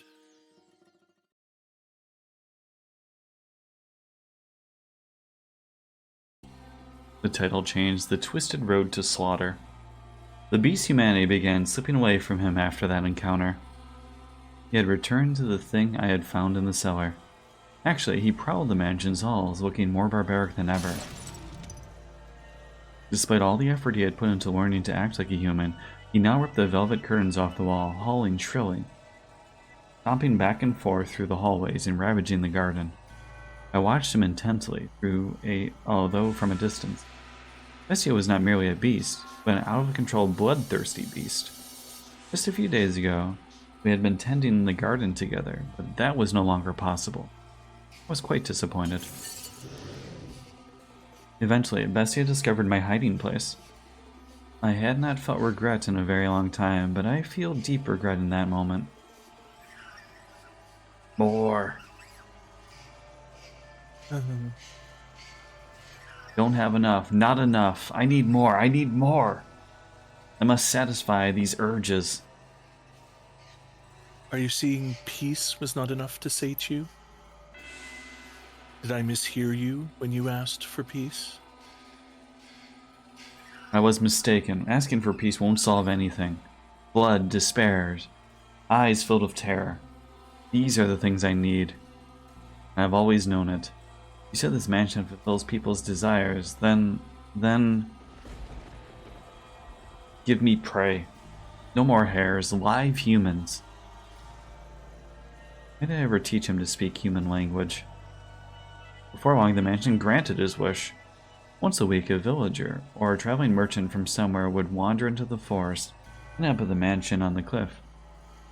Though something felt suspicious about the man who greeted them at the door, on the surface he looked like a proper nobleman. So they all eventually chose to trust Bestia. The mansion had an air of loneliness about it, but it was inadequate to provide rest for the weary feet. There was food and a bed, and most comforting of all, there were other people. The lord of the house treated the lost souls like esteemed guests. He poured them fine wine and had me cook for them. No one suspected in the slightest that he was a beast. He put on a reasonably convincing act, because, yes, I had taught him how to behave like a master. The visitors all went to bed contented. But, as I'm sure you can imagine, master, they would never see the light of day again. The penetratingly bright sunlight particular to this area. A beast! It's a beast! You disgusting creature! You hideous monster! Kill him! If that's how you humans want to do things, I'll play your little game. I'll play it even better than you. I'll kill you. I'll slaughter you.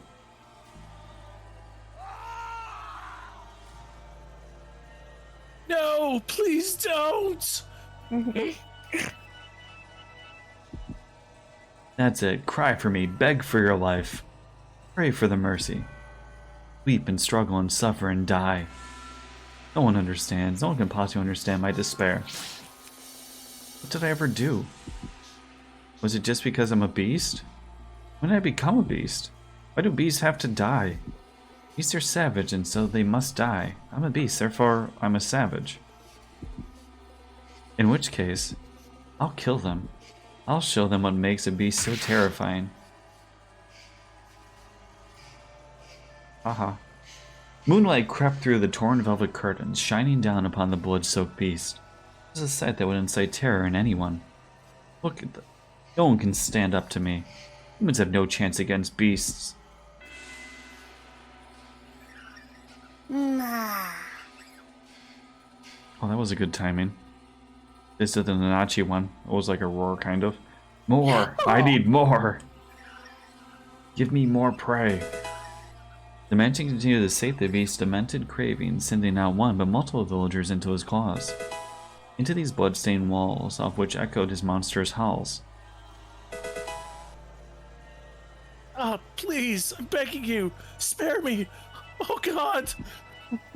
Sorry, I'm not familiar with your god. Beasts have no need of god.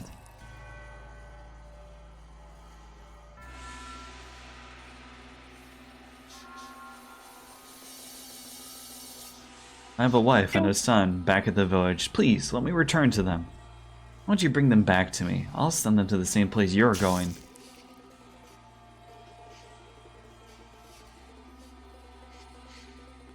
I am with child. Please let me go. Are you now? In that case, I'll kill the baby first. Whoa. I'm just reading the lines. You damn monster. That's right, I'm a monster. And by killing, no one can defy me. I have to show the world that the beasts, are the most frightening things on this earth. The beast began to change his style, making sick banquets out of his kills. Some days he would tie his guests up to the in the cellar, playing with them for hours until they finally died. Some days he would drain them of their blood and bathe in it. Some days he would spread them out on the table and feast upon them. Every week, another atrocious party. He did everything imaginable. A faithful servant of this house, I am confident I can do most anything I am asked. Though you can surely imagine my surprise at having to use the cooking skills I learned while serving the flaxen-haired family to do that. I wonder if it actually tasted any good. I heard it's pretty sweet. Bestia's peculiar sword was always with him for his twisted banquets of self-gratification. However much blood stained it, it never lost its sheen. It was, Maybe we go some papa beans. It was as though the sword drank of the flesh of humans. Master, can you imagine just how wretched I feel? The mansion, once a beautiful sight to behold, reeked of death and acrimony. The stench of rotting flesh seeped up from the cellar. Even the years I spent forsaken and in ruins are preferable to that. Perhaps I only had myself to blame. It was I who invited the beast into the mansion. More, not enough. This isn't enough to satisfy me. But Bestia still sought to hold more of his perverse parties. Lost villagers were no longer enough to quell his urges. He was indeed a genuine beast, and in time this is what he began to wish for. Can you get me any better, pray? Something truly exquisite. the perfect prey to quench this maddening thirst of mine. Do you know what he meant when he asked for the perfect prey, Master? Perhaps a hero, someone courageous enough to stand up to him, with whom he could enjoy a battle to the death. Perhaps a dazzling young nymph to satisfy his other primal urges. Perhaps what he wanted was not human at all, but a demon or a phantom. Would soon find out as the merchant attempted to grant his wish, bringing another guest to the house on the cliff. Perfect time to take a break. Hell yeah! Whee!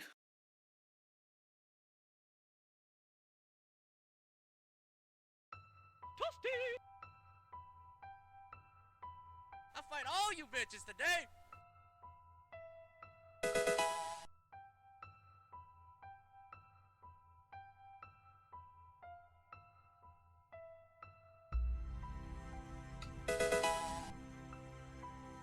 What could possibly go wrong next? It'll be fine. It's fine. Alright, I'm gonna take a quick break. Do you guys want to continue? Else, I feel bad putting you guys to work. I mean, You're I'm okay? kind of continuing. Yeah. Yes. I mean, I feel bad that, like... It's a lot of you know, reading. It is, but I mean, that doesn't particularly bother me. I mean, I say as a person who hasn't read in the last, like, 30 minutes or so.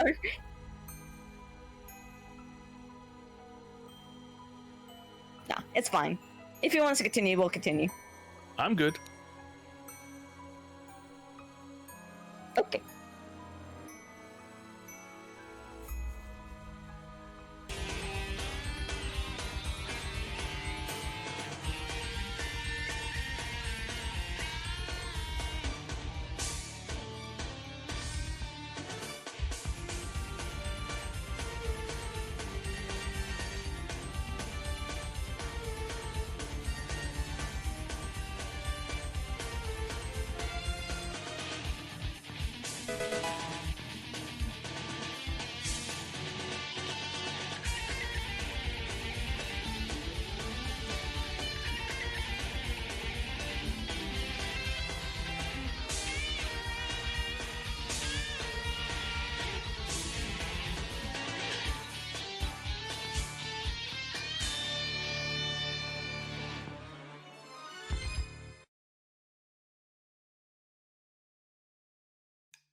Alright, who all's back? Hello, I'm back. Welcome back. I'm front. Thank. Welcome front.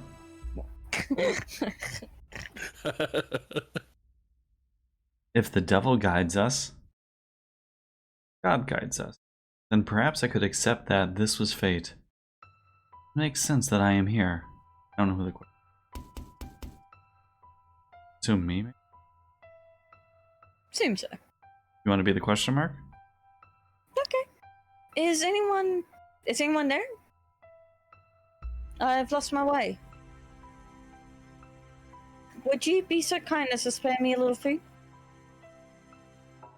Ah, there. There it is. Here comes the poor little offering. You never learn. Keep coming again and again. The mansion keeps granting my wish. Again and again and again. Good. I'd be glad to provide you some food. You're welcome to stay the night. Get some rest. I'll have a room prepared.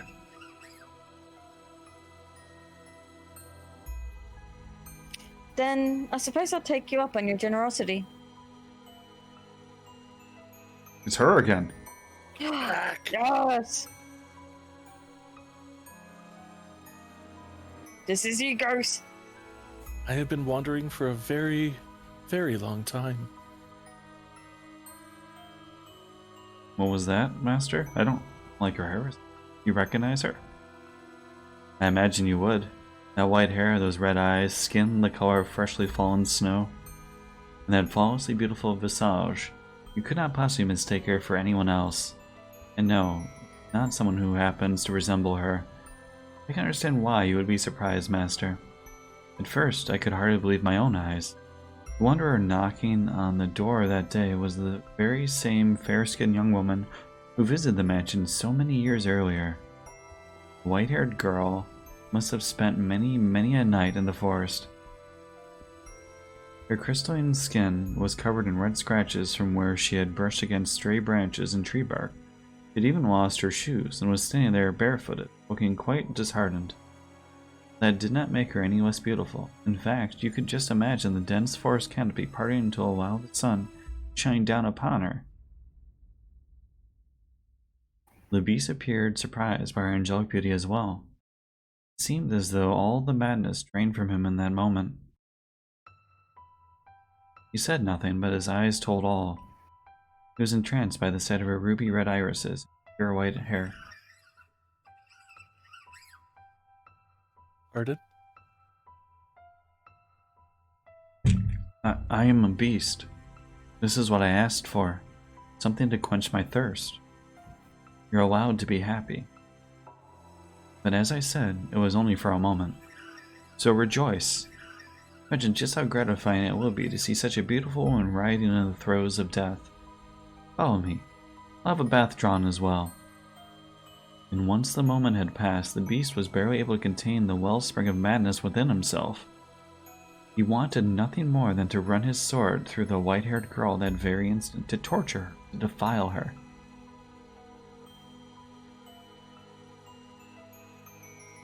He tended to her wounds, served her supper, and drew a bath for her. Afterwards, the beast even made to provide her with a dress to wear. Even the outfit she had worn for one night so many years before was there, waiting for someone to put it on again, for her to put it on again. He said she could choose anything she liked. She, being such a modest young woman, said she needed naught of such fine attire. What a shame that was.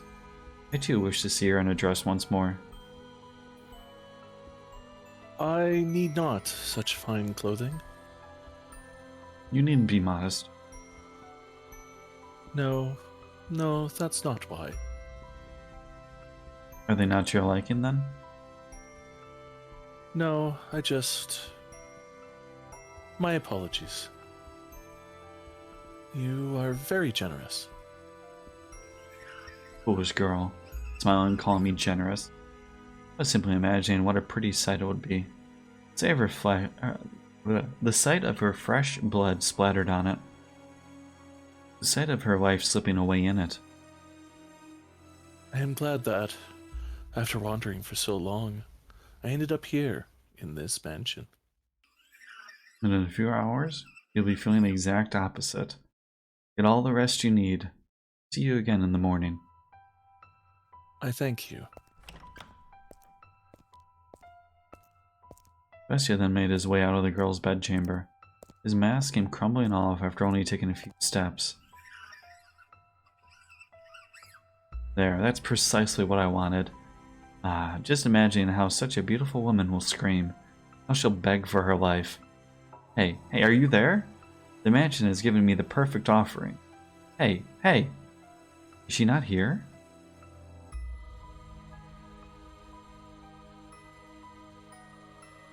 Is someone there?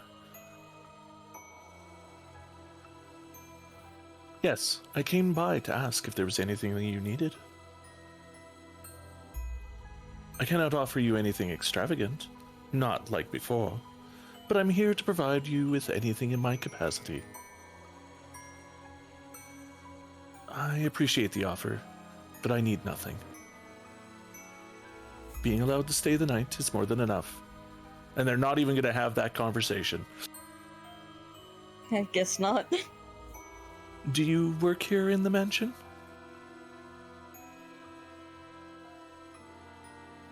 Yes, indeed I do.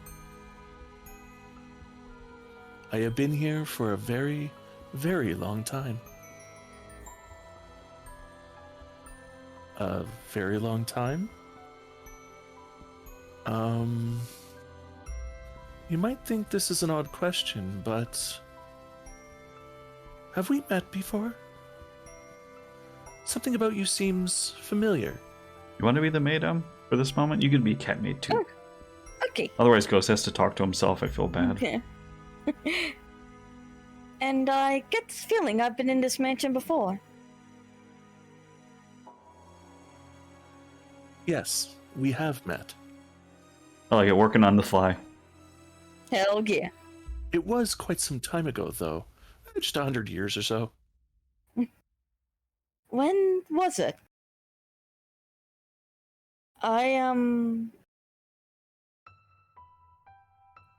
It was an unimaginably long time ago.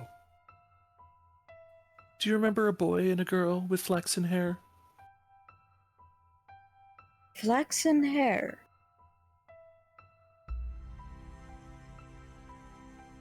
I apologize. My memory fails me. Do you not remember me either? That was 1600s. I believe. see. 1 second. I should have all the dates right there. Yeah, 1603. Sorry, just going over the dates real quick. You're all good. You should probably not push yourself to remember then. There were joyous times, and they were less than joyous times. But would you be so kind as to answer one question? I know I've seen you somewhere. This is a real head scratcher. Again. What might your name be? My name? My name is... Okay. My name is what? My name is what? I see. So you are again. Again? You should get some rest. I will make some tea. I will make tea for you in the morning. Also, go on, close your eyes. Please don't put a wig on her. But Bestia never waited for morning to come. His sword that smelled of blood hanging from his hip, the beast slowly, ever so slowly, crept towards the room where the white-haired girl slept. The time was soon approaching for the bloodthirsty beast to paint the walls with the young woman's blood, to turn her bedchamber into a gore-splattered altar upon which he would offer her to the devil. However, when he opened the door, the beast could hardly believe his eyes. He was not asleep, but sitting there as if expecting Bestia's arrival. Why are you awake? Did you not go to sleep? I heard footsteps, so I... And what were you planning to do when I got here? Surely you didn't think we'd simply have a nice midnight chat. I was hoping to ask what is it that you wanted? To ask what it is I wanted? Do you even realize what you're saying? Can you not see what's in my hand? You know exactly what I came here to do. What's shaking, diabetes? Aren't you going to beg? Aren't you going to plead for your life? Aren't you going to ask me not to kill you? If it's necessary. But is that what you wanted? What I want is something much, much more gratifying than your pleas. I want to hold a banquet. It's not enough. No matter what I do, it's not enough. But you will be enough to satisfy me. To quench this unholy thirst. To completely, wholly fill me to the bursting point. You want to know what I desire? I desire to devour you.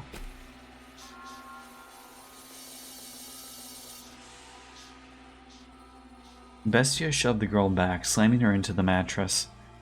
Then he stabbed his sword through the sheets beside her, looking down upon the girl, the moonlight at his back. Hunching her slender throat with one hand, he drew his sword once more, holding it at but inches from her nose. No matter how much blood it drank, the sword continued to shine gloriously, as though it had just come from the forge. It was an awe-inspiring, tear-shedding blade, the sight of which would cause anyone to imagine the misfortune about to befall them.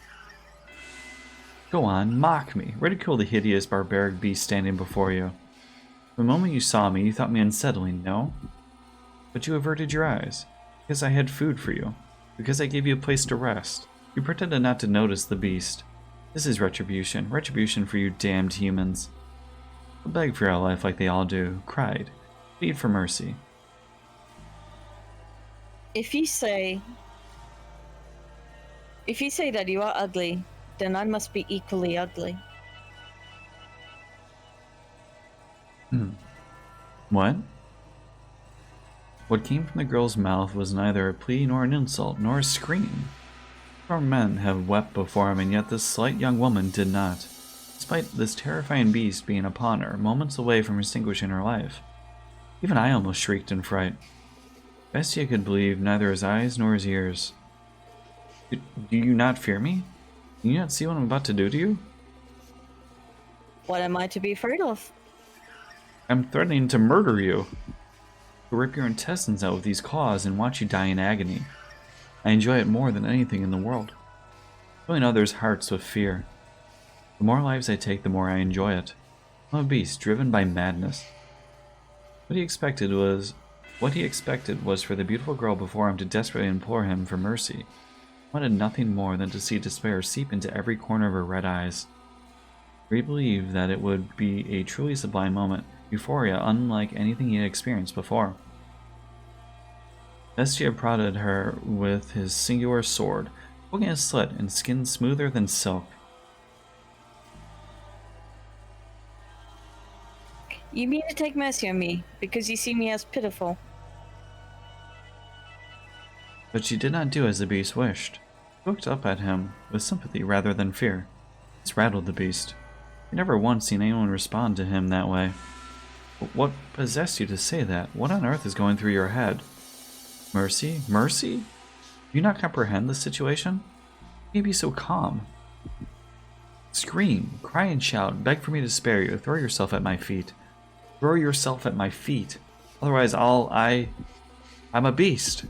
A beast that never tires of killing. To me, you appear to be a person.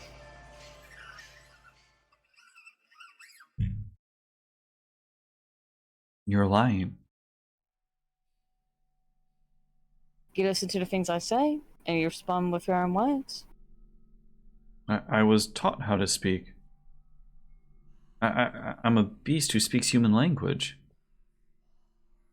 But you think. You use your mind to come up with responses. And you hesitate. If I'm human, Then why do they disparage me so? Why do they reject me and try to kill me? Because I'm a beast. A repulsive beast. That's why, isn't it?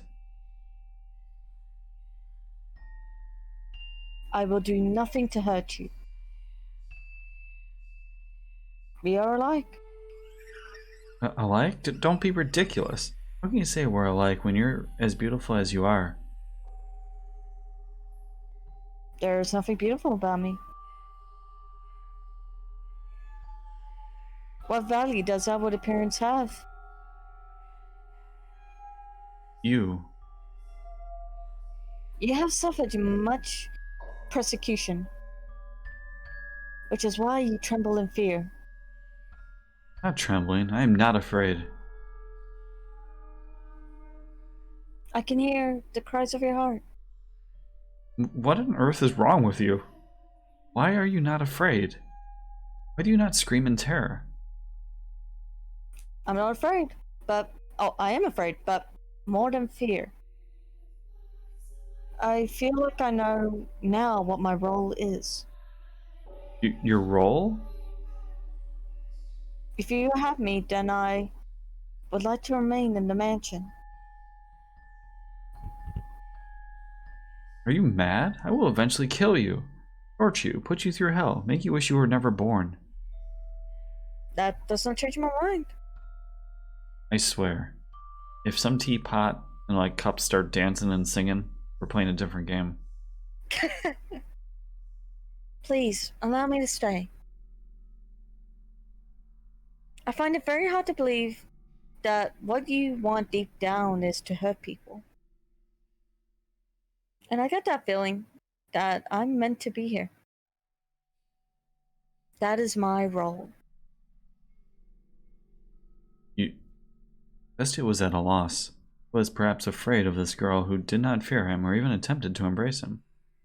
He behaved too differently from all the other humans he knew of, who only ever harassed and pushed him away. Why are you so kind to me? To this beast, this murderer. Bestia's sword slipped from his hand, hitting the hard floor with a metallic whine. When the sound died down, the white-haired girl extended her hands for the beast with the utmost affability. Excuse me, as I'm choking. Her fingers were white as freshly fallen snow, something this area never saw. They traced his distinctive frame. They ran along his unusually shaped nose. They slid across his rough, yellowed skin. They drifted around his rather small eyes. The beast trembled once more, this time not out of twisted desire from deep within, but from the unimaginable comfort of physical contact. Her fingers moved so gently, so pleasantly, wrapping him in their warmth. Are you crying? Oh, it's raining. A single teardrop slid down the arc of her finger. Looking into her All this clear eyes. dust, the maid didn't clean it.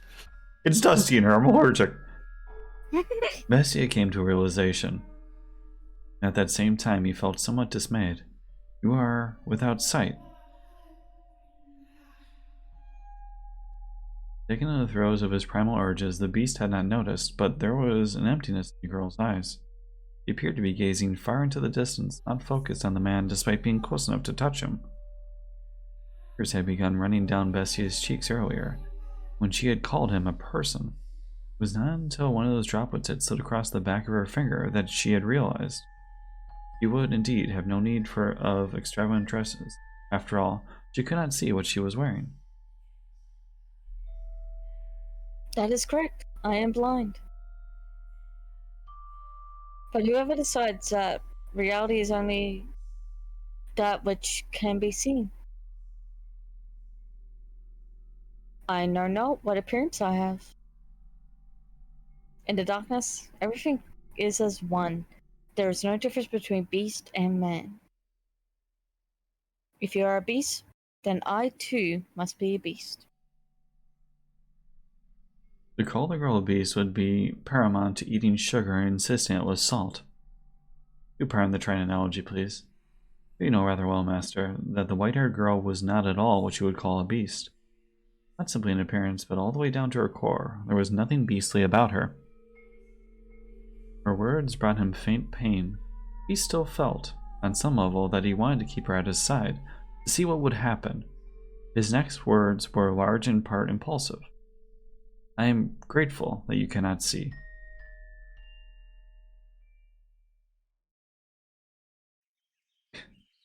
Without exception, everyone who had wandered into the mansion and lost their lives as the sun rose the next morning. Oh, not Nori. He was the first visitor who had not met his fate. Over time, Bestia's madness gradually subsided. He even began to seem rather tame. We'd hardly believe it was the same beast who had once reveled in those perverse festivities. He was, I imagine, at a loss of how to behave. I too would be flustered in the constant presence of such beauty. Not just her appearance, she had said she wished to live with him, a beast who had committed countless atrocities. Perplexing indeed. What is the matter? Do you honestly not fear me? Do I appear to be afraid of you? No, you don't. But you would. If you could see me, you would react the same as everyone else. You would mock me. You would despise me. You want to kill me. You don't know what I've done because you can't see. I enjoyed it.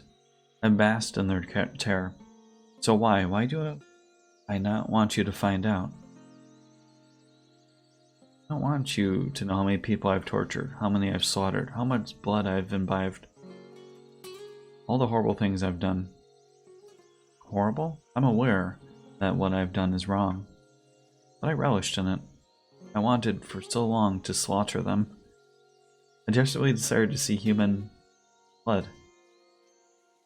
What is it I crave? Murder or laughter? Standard Saturday night questions. 369 damn girl fine. And spell slaughter without laughter. I said that I had no need for peace, yet here I am. Is something the matter? No, some tea. Oh, should I make some? Are you thirsty? No, I made some tea. Probably cold by now. I thought you might want some. Family friendly. You don't? No, I'll take it. What are you laughing for? 'Cause I'm happy. Is it to your liking? It's bitter. Their life together began quietly, their days without event. They had no extravagant meals. There were no swaths of guests lending life to the mansion's hall. There was also no one screaming in fear for their life. The trade-off was the peaceful life Bestia had lost. He had returned once more to that quiet realm.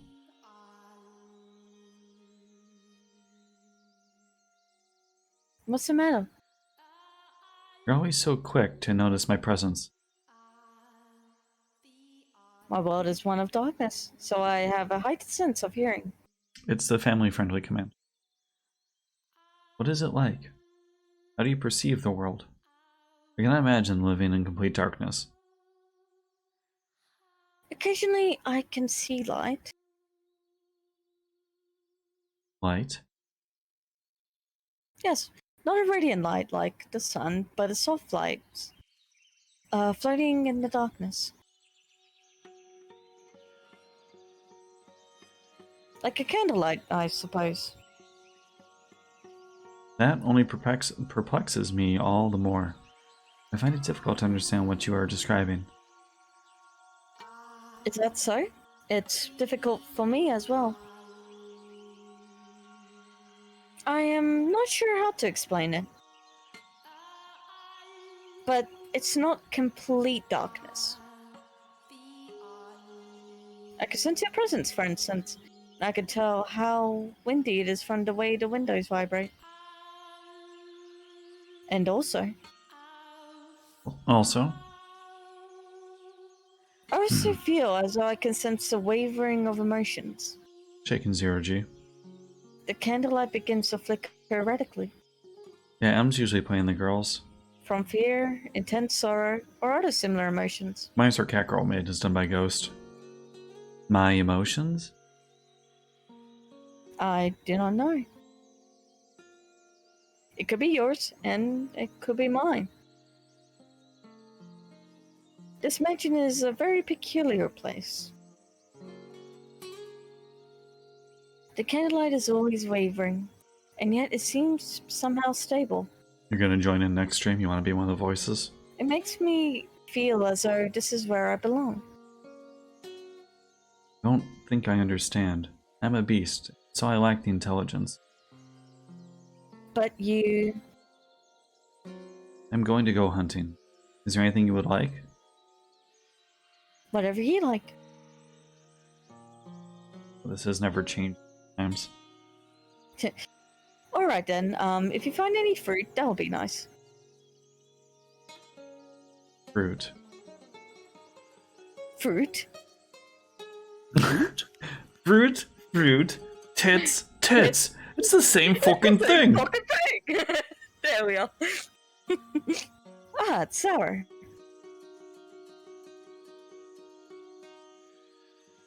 You picked it before it was ripe. I didn't know. Is that a bad thing? I don't know anything. I'll find it for you afterwards, Zero G. I cannot see, but if fruit is green, you're not supposed to eat it yet. It's a clip in Black Sails, a TV show. What color are these? Blue.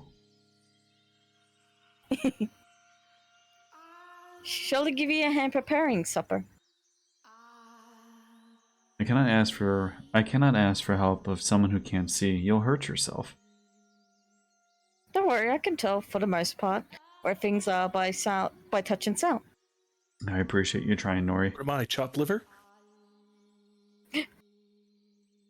Are you worried? Yeah, do you want to take over? Where is our maid? Yeah. Yeah, that's what I'm talking about. It's like, should I help with dinner? But what am I here for? Exactly. Worried. Worried. The thought of blood dripping down her finger doesn't excite me. What's going on? What on earth has happened to me? If I appear to be in any danger of harming myself, please let me know, then you have nothing to worry about.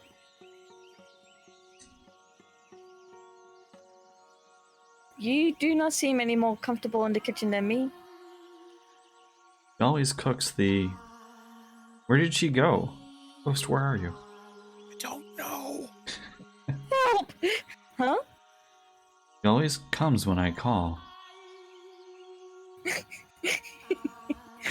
Master? I had hidden myself away. Jesse had learned how to go about his daily life without my assistance, and the two of them had no need of others in their peaceful world. Why? What's the matter, Master? Not lonely at all, no. It was an absolute pleasure simply watching them. Want to take this, Ghost? I mean, I guess this is you, so... I mean that.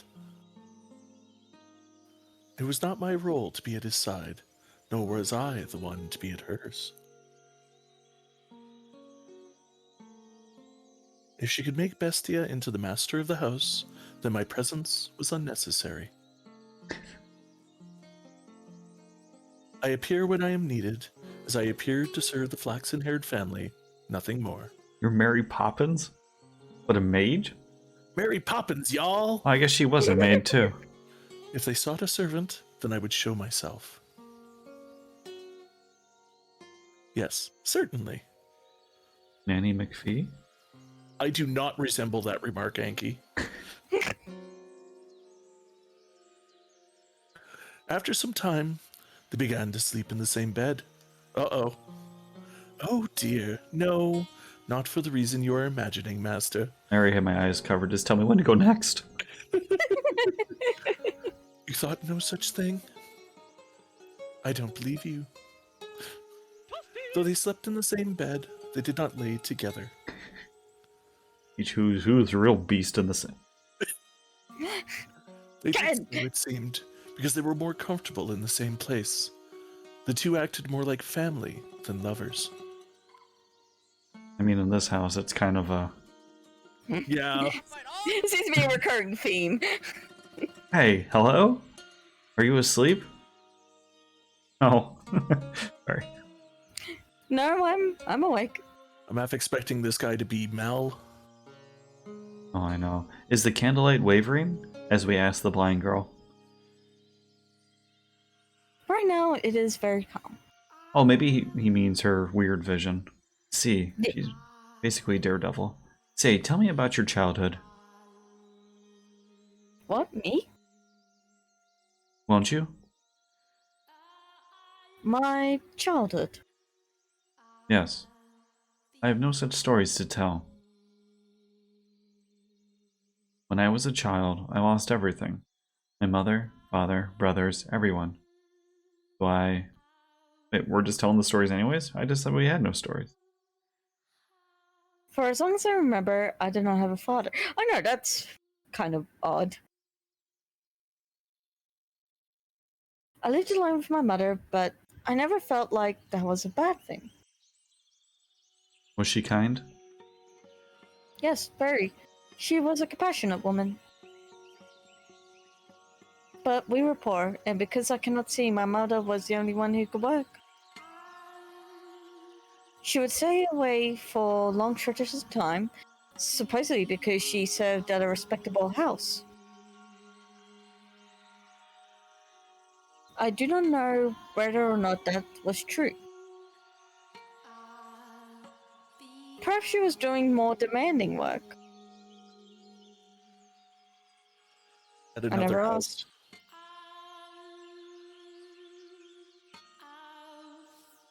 I believe not asking was the best of her. From time to time, I would receive letters from her. Someone who lived nearby read them to me. Alright, that answers the question I had. It was in my head too. The letters went something like this. Life in the mansion is difficult, but everyone treats me so well. And they say I do good work. I'll be back with more money soon, so you be a good girl. Other than that, she allegedly expressed concern for my health and my safety, as well as repeatedly saying how much she loved me. You're a good mother. I did. Nearly everything I remembered from my mother saying to me was written in her letters. So much kindness and warmth. So ignoring the whole what the feasts were about here, I'm like starving because all we've been doing is talking about feasts for the last hour. You need to stop and get food? No. Why do you not live with her now? We got like 20 minutes tops, so. How did you end up here in the mansion? Before long, she lost her life at her place of employment, and I was sent the money she had earned. What are you eating? Why do you tease me, Nora? It was, I imagine, enough to survive on. When my mother was alive, she also eliminated my blindness.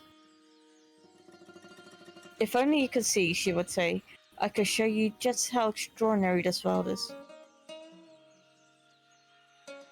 So I decided I would visit a renowned physician in order to fulfill my mother's dream.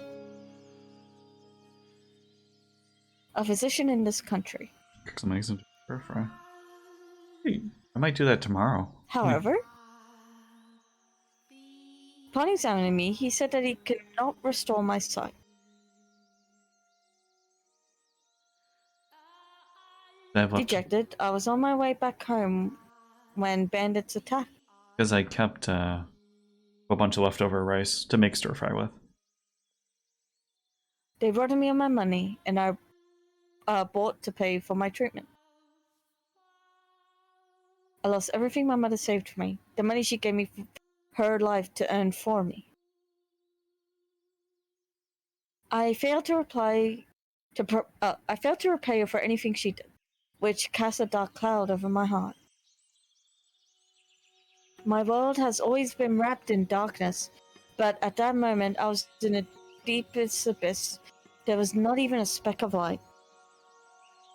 I mean, fried rice, you have to have leftover rice. I was at a complete loss. If you want good stuff. With nowhere to go, I simply wandered, no destination in mind. And that's when I miraculously arrived at this mansion. And I have it on push to talk, so that's why I'm talking when If it was as if I was summoned, it's as if it had summoned me here. she can't hear me. You were being summoned by the mansion to fulfill my craving. And I put push to talk when I am talking for this. But it didn't end up that way. I wonder if the mansion is disappointed. I see. Wait, that's all we said after that? I apologize for not having a brighter tale to tell. I know! I imagine you were hoping to hear joyful childhood memories. No. Did they hurt you? Pardon? The bandits. When they attacked, were you hurt? You are so compassionate. I am no such thing. I am not compassionate. I was perfectly fine. I took a few scratches, but nothing you need to worry about. You trying to rub that in because I have glasses on? Nori, that's not very kind. I see. I believe that I am happy now. I was unable to regain my sight, and I haven't the money to return home. But I believe I left in order to come here. Is your life right now happy? I am terrified. I'm volatile. I'm growing accustomed to this woman's comfort. I'm afraid of losing her. A beast should not have these feelings. A murderous beast. Take this. What is... It makes a good gift, supposedly. But I was planning on to throw it out when I learned that. But I couldn't. It felt like I was meant to give it to someone. That could only be you. It is a fake white rose. a white rose accessory? Do you not want it? No, I do. I just... For some reason... Never mind. Thank you. I appreciate it.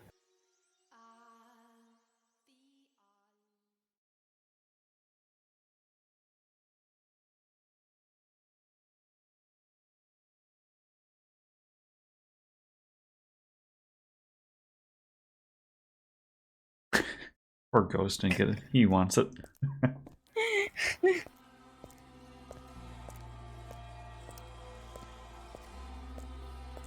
Beast is going bandit hunting.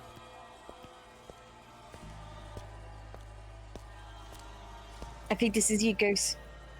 Do you not desire more prey?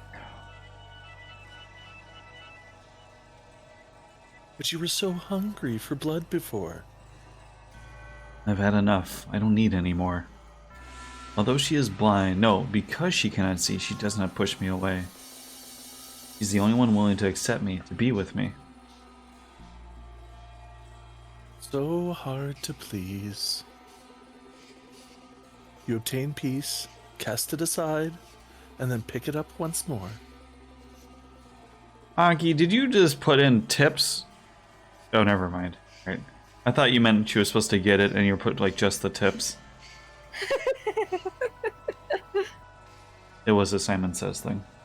But you'll never be able to escape it completely. After all, you are enchanted by the pleasure murder brings. You have been for a very, very long time. This time I'm done. I won't kill anyone anymore. Being with her is far more satisfying than the joy killing brought me. Being with her is what I truly want. So very self-centered. You certainly are. Hey. It was as though he was viewing a flashback. Sound of knocking echoed through the mansion, as it had the day the merchant came, and brought the beast's short-lived peace crashing down. What did I just tell you? I do not want any more prey.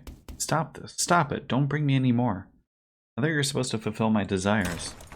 Why did the door open?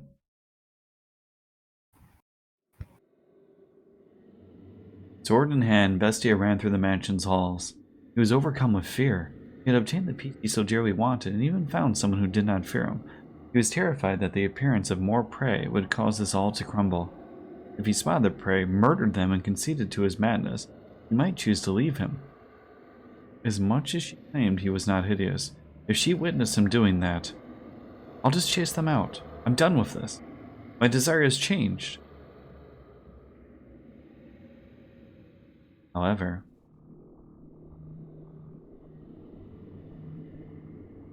why? Bestia shuddered in terror at the sight.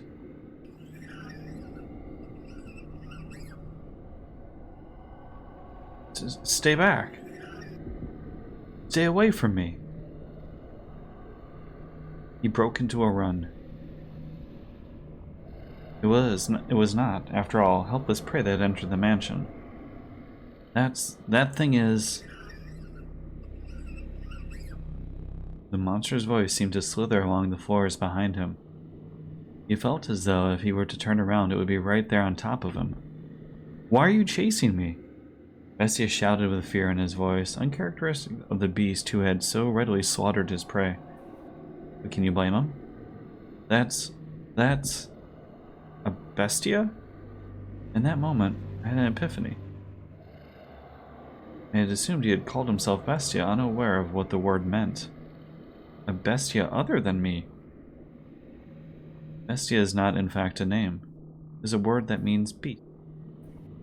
Indeed, a second beast had come to the mansion. Why are you chasing me? Are you here to kill me? Is it because I settled down because I wanted to stop being a beast?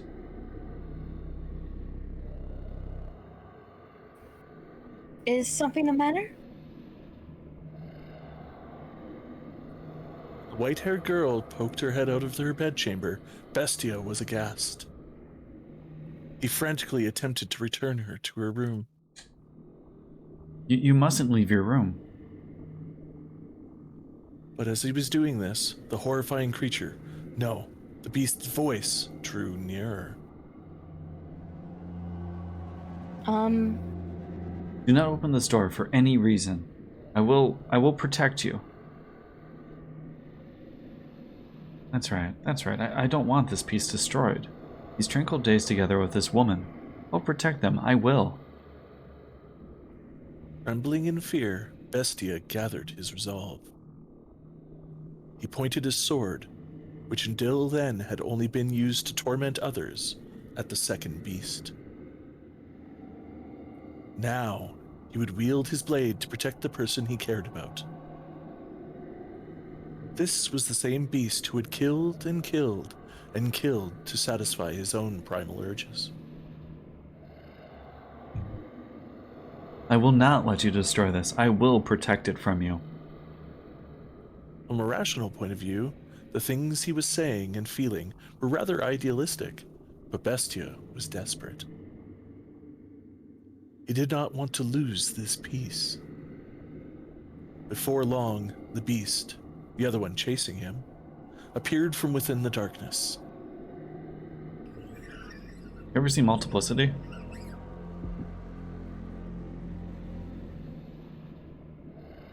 Say, Master, is resolve... What a good movie. If resolve is the only thing necessary for one to act courageously, would that not mean nearly anyone could become a hero?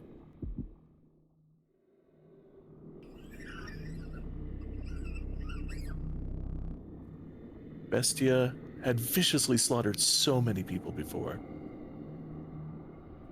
He had gathered the courage to protect the things he cared for. But now he was shaking. He did not gallantly bring his sword down upon the approaching beast. Instead, he trembled visibly from head to toe. He must have been quite terrified at the beast's appearance. Stop. No, stay away from me. Don't. Stay back.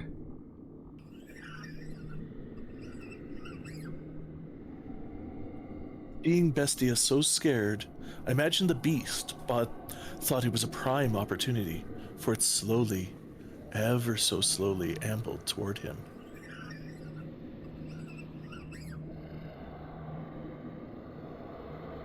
If I don't kill it, it will kill me. I have to kill it. I have to kill it.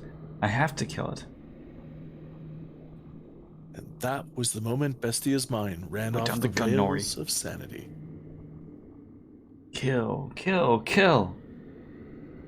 He lifted his sword up above his head, facing the approaching beast.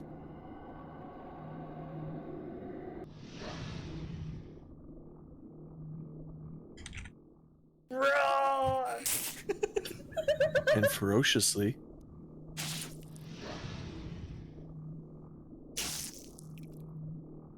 swung it down upon his assailant. I put in an enemy roar for you. Again and again and again.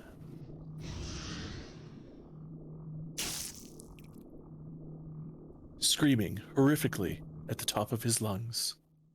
What is that? Benefit? He continued, swing after swing, until the other beast had gone completely still.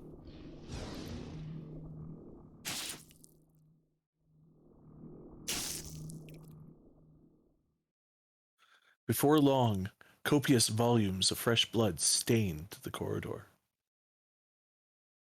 That's just never going to come out. At some point, the other beast had stopped.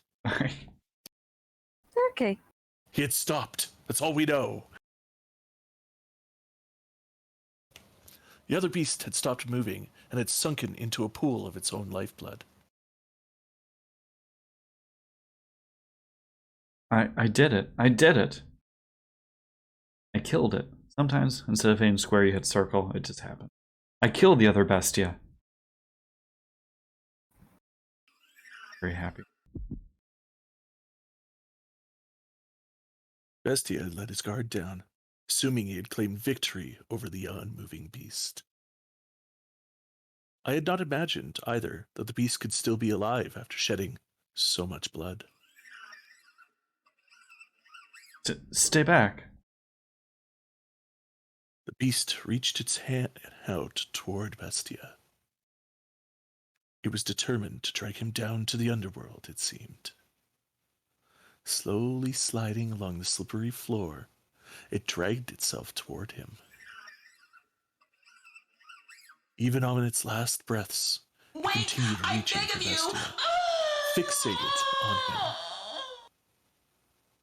He kicked the beast's hand up into the air, staggering it, and then he... Burn in hell. rammed his blade down into it.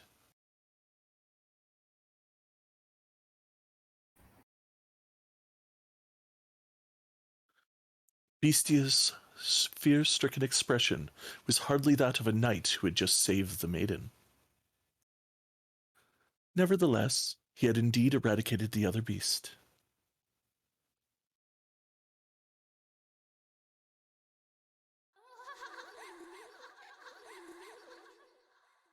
I don't like the children laughter thing either in between chapters. Me too. You come back again, okay? Promise me. I'll be waiting. Waiting, believing that you'll return. I'm glad you like that one. I'll be waiting. It's about time you set off. Indeed. You take care out there. Don't eat anything funny and get yourself sick, got it? I'll be fine. I'm a tough one. The more overconfident you are, the more you'll push yourself and risk getting hurt. I'll get you on, don't worry. Make sure you drink lots and lots of water, okay? I fight all you bitches today. Take care not to get heat stroke or sunstroke, okay? Wait, there's a difference between the two? You worry too much. Relax, I know how to take care of myself on a ship. I know, but you never know what might happen.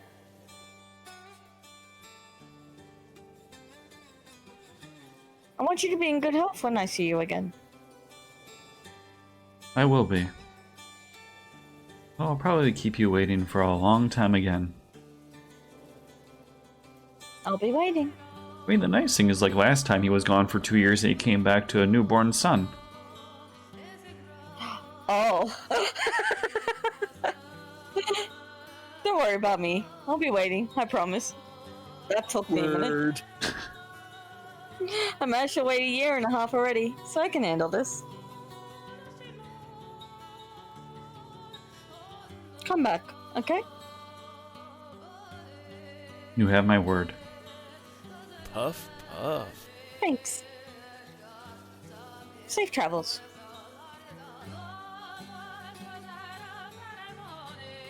I refuse to believe that he could be dead.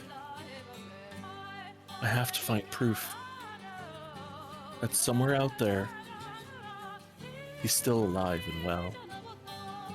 I have to find him. I have to prove it. Question the truthiness.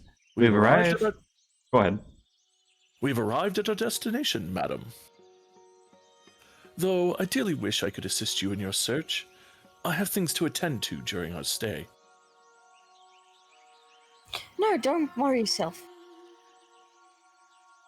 I couldn't possibly impose on you any further. Madam, Pauline, you mustn't put yourself in danger. Should anything happen to you, your mother would be devastated.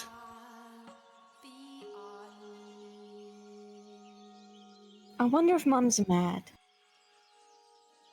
No, she's probably sad. Her sorrow, as expansive as the Albufera wetlands, as deep as the ocean into which the sun sets. And it's all my fault. But don't worry, I'll be fine. As soon as I have certainty of his well-being, I'll go straight home. Me and him together. Pauline, your lover is... I have faith in him. He would never break a promise to me. He always comes back to me, no matter how long it took. A man like that wouldn't just suddenly disappear on me.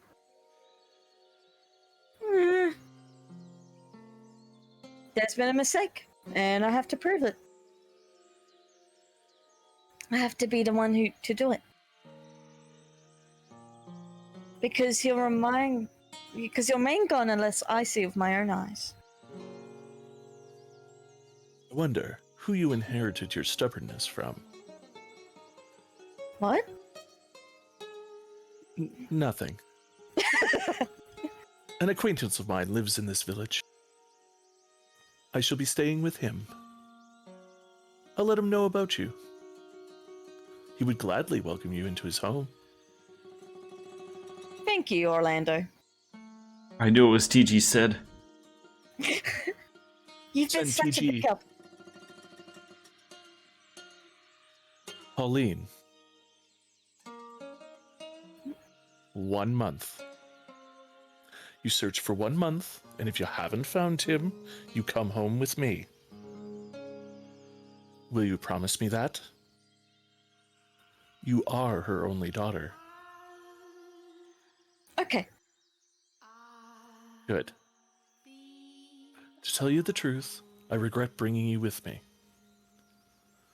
What I should have done is dragged you back home.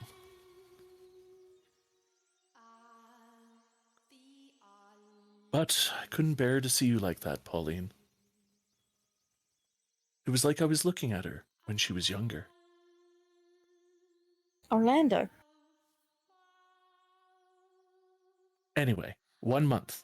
Understood? Yes. Don't worry, a month will be plenty. I will find her before the month's up. It comes to a nice part.